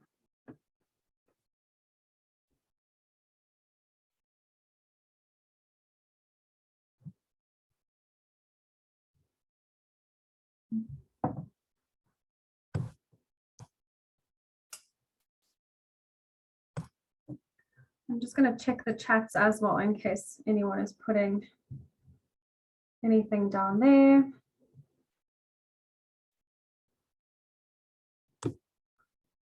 Okay. All right. So if nobody has anything specific in terms of the 2 case studies, I think what might be quite helpful is for me to open the floor for anything else that came up in session 1. Anything that you wrote down that you thought you'd like to ask about, or that you'd like to debrief about. That's why Ryan and I are in the space for this hour.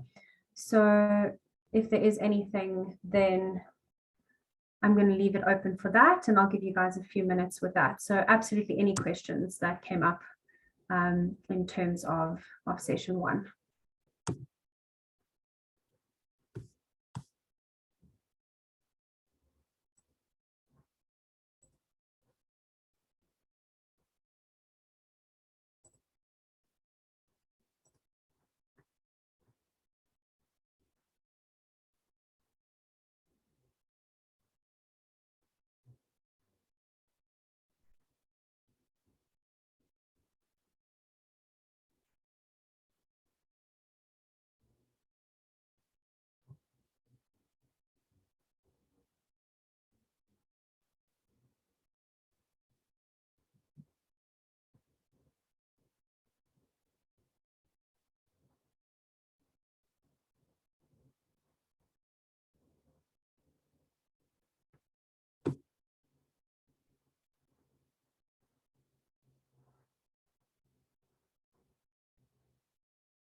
Okay, so no questions from session 1. I'm going to move on to my session 2.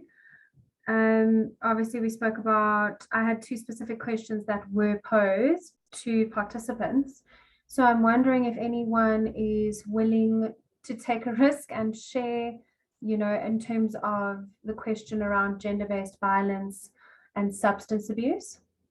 I'm happy to reopen the question if that could be helpful. Give me an indication in the chat if you would like me to reopen the question on the PowerPoint. I think I might need to be able to share my screen to do that. Okay.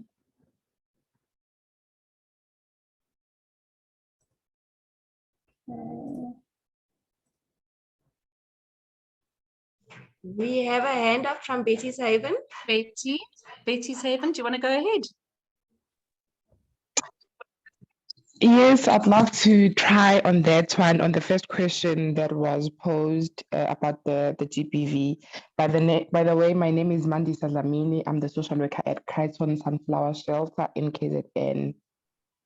The question was, I didn't write down the question, but it was GBV and substance abuse. So we were told that substance abuse, a lot of, I say, clients, or maybe a lot of people, they use substance to cope with their traumatic event that have happened in their lives. So GBV is one of the traumatic events. So people end up using substance or abusing substance in order to cope with those traumatic events that happened in their lives. So it ends up being a habit that they rely on substance use in order to cope with that traumatic event. Thank you. Thank you so much for sharing. Yes, you are very much on point there in terms of, some of the self-medicating of trauma and violence and the after effects, right? So in the aftermath of trauma and violence, and Ryan spoke a little bit about this, the fight, flight, freeze responses that we experience, the hypervigilance, right? It's very uncomfortable for our nervous system, for our emotional well-being. It creates a lot of discomfort in people. So yes, thank you for sharing that. And we definitely then tie in how substance use might be used to numb some of these feelings or to try and manage some of these really uncomfortable, physical responses to trauma, as well as emotional responses to trauma. Thank you for that. Is there anybody else that, would like to add a comment or has a question around, how gender-based violence and substance abuse interact with one another?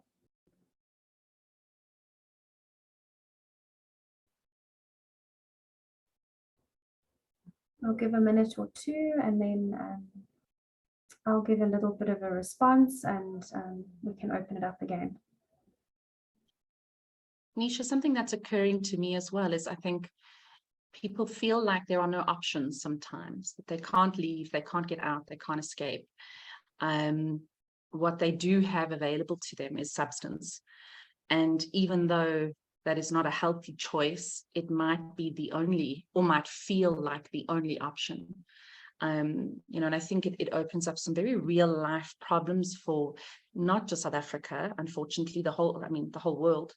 What happens in those cases. So again, just want to say my thank yous and respect to all of you who work in the shelters and who do the hard work on the ground for people who are out of options. Sure, thank you for that, Ryan. I think specifically in our context where, we do struggle with resources,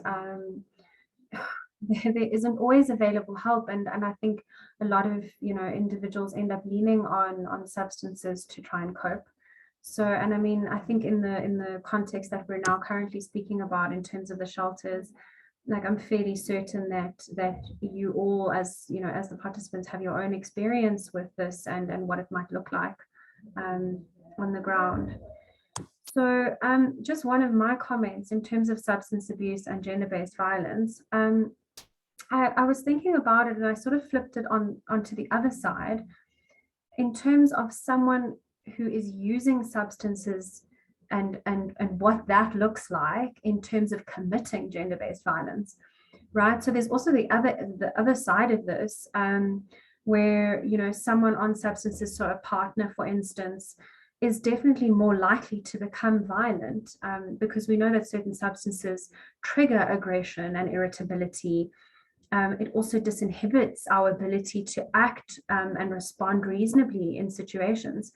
So, you know, I also thought about it from that trauma perspective on the other side, how the increase in substance use also, you know, precipitates more gender-based violence in our country.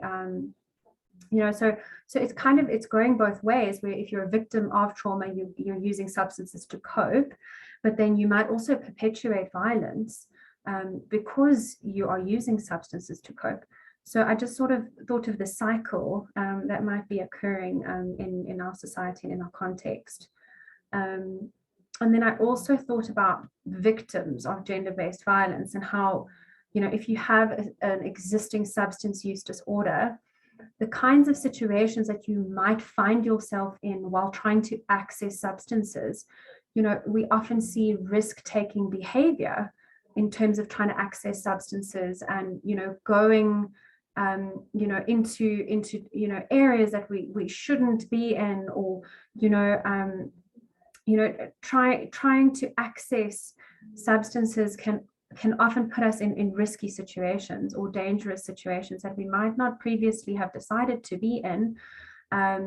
You know, and this can also, again, the cycle in terms of you know, supporting the habit and then behaving in certain, you know, in certain ways that are disinhibited or you know, ways that we haven't really thought through. So yeah, it's just the trauma and violence cycle for me in terms of substance abuse and how they're tied together was something that came up when I was thinking about both, you know, the victim and the perpetrator. Anybody else? Anybody else in terms of comments or questions on this and how it might, you know, be relevant?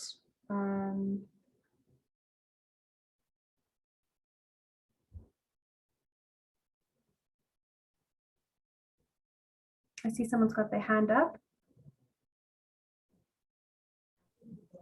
It's me again, Mandisa. I'll try to answer number 2, the substance abuse and suicide. I believe that if somebody is having suicidal thoughts, it's when maybe everything is just going south in their lives. So nothing is actually making sense or coming up right. So they decide that they will have suicidal thoughts. But there's just this one thing that maybe make them think right or give them pleasure that life itself is not giving. So that's how they depend on substance in order for them not to commit suicide. So if you are taking this substance substance away from them, so they only left with no option. There is nothing making sense to them. There is nothing that is bringing any pleasure to them, so they end up committing suicide. Thank you. Thank you so much, Mandisa, from Betty's Haven. You've made some really, you know, good and interesting points there in terms of looking at it from the other side as well, right? So, you know, how substances are a coping strategy for a lot of people. And, you know, this is probably why, you know, we spoke a lot around approaching this topic so sensitively in terms of suicide and how one needs to be really careful You know, we don't want to just pull away the coping strategy that someone is relying on without replacing that with something that is more helpful or you know, is more accessible. Because it's all good and well to say, oh, okay, go to therapy, but a lot of people don't have access to therapy, or they don't have access to, you know, an accessible or affordable resource in terms of mental health care. So yes, I think, you know, something that you're saying in terms of this is their final, you know, place that they find some kind of reprieve, some kind of relief, some kind of way to cope, you know, to not just remove that or to judge that without, you know, being helpful in terms of, you know, suggesting or replacing that behavior with something that might seem healthier or more helpful. Yeah, so thank you for that. Any other comments or questions in terms of that question?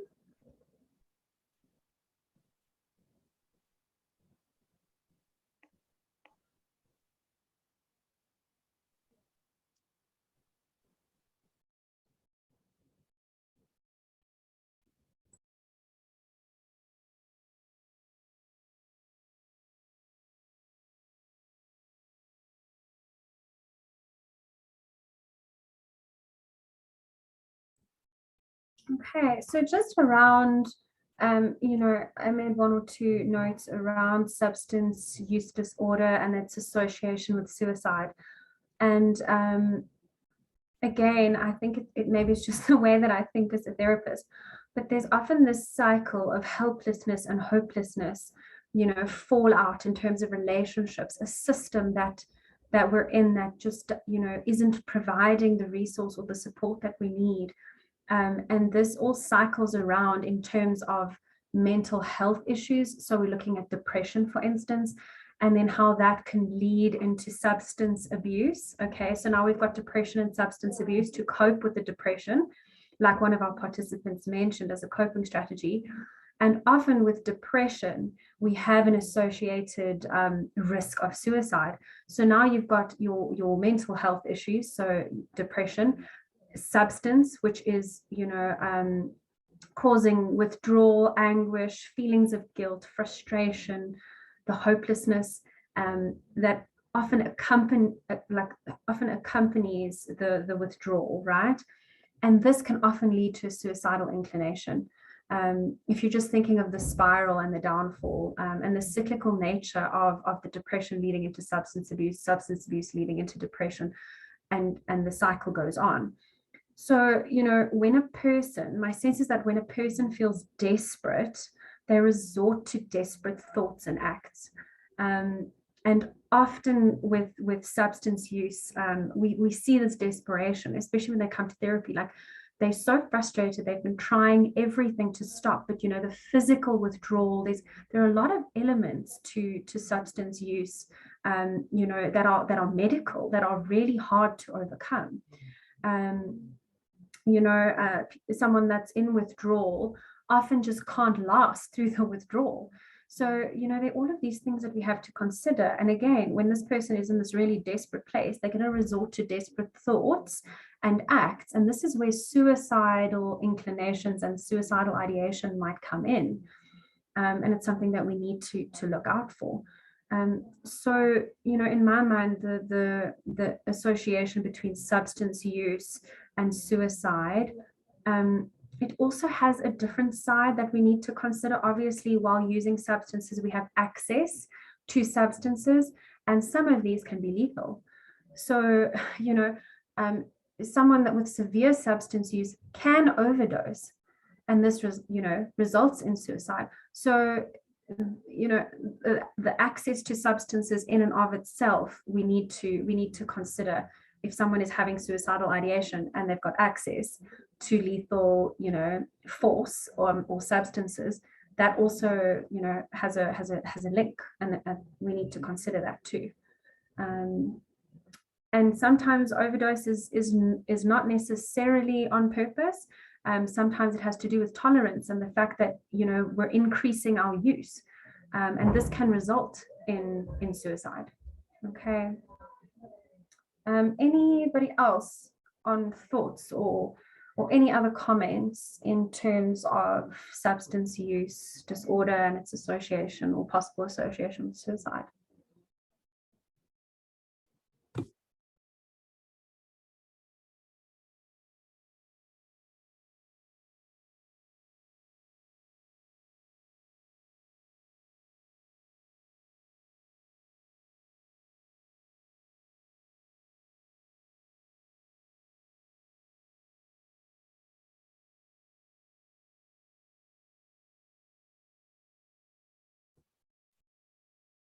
Okay, so what I'm going to do for the last bit is I'm going to leave it open for Ryan to, you know, field a couple of questions on her section if needed, or if there's anyone with anything that they'd like to ask.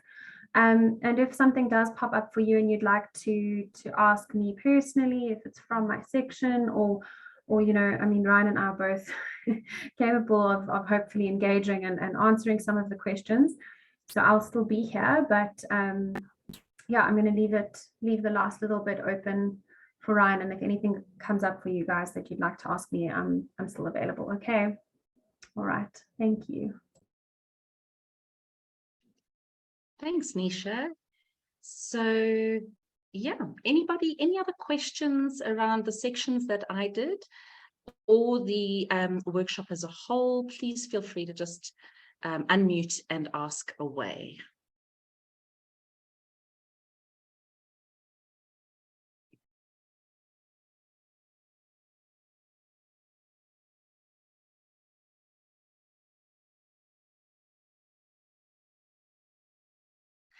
I think we've broken their brains, Nisha. I think we did it. Everyone's exhausted.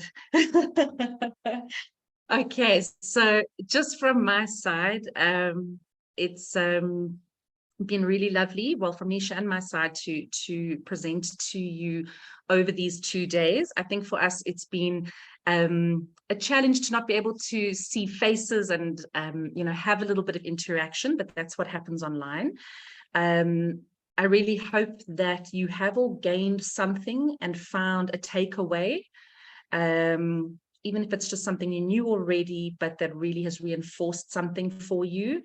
And that we haven't broken your brains completely, that you have set a boundary and kept some mental energy for yourselves. And absolutely, if there's anything, you know, you'd like to ask more personally, you can get hold of us on our email addresses. I'm sure they will be sent out with the slides. But I'll just ask one more time. Anybody even got a comment, anything they'd like to share or add? Or has everyone had their fill and we can leave it here for today?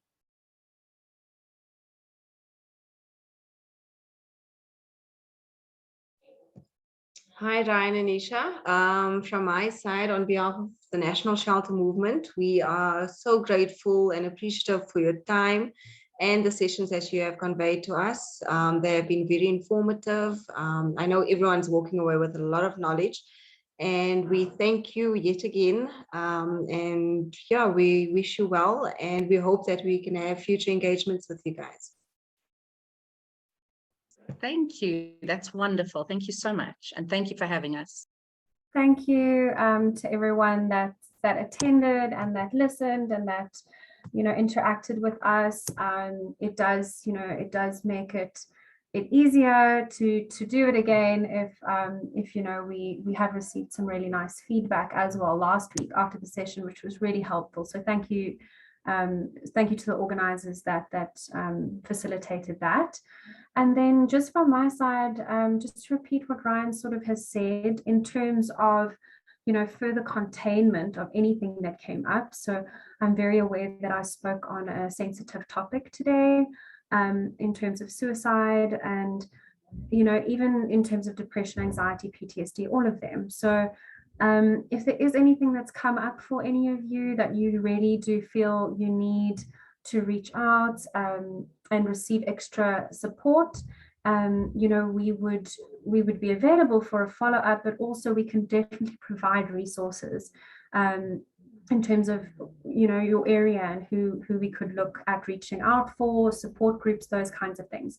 I know Ryan has also provided a lot of resources on the slides themselves, but if anyone is needing anything in particular, please reach out and let us know. And I think you can probably do that through Milani, and she can just convey the message to us.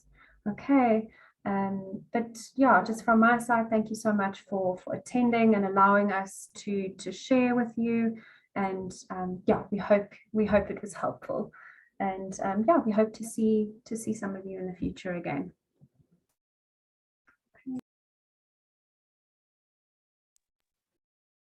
Thanks, Bye, everybody. Thank you. Have a lovely Bye. day. Bye. Bye.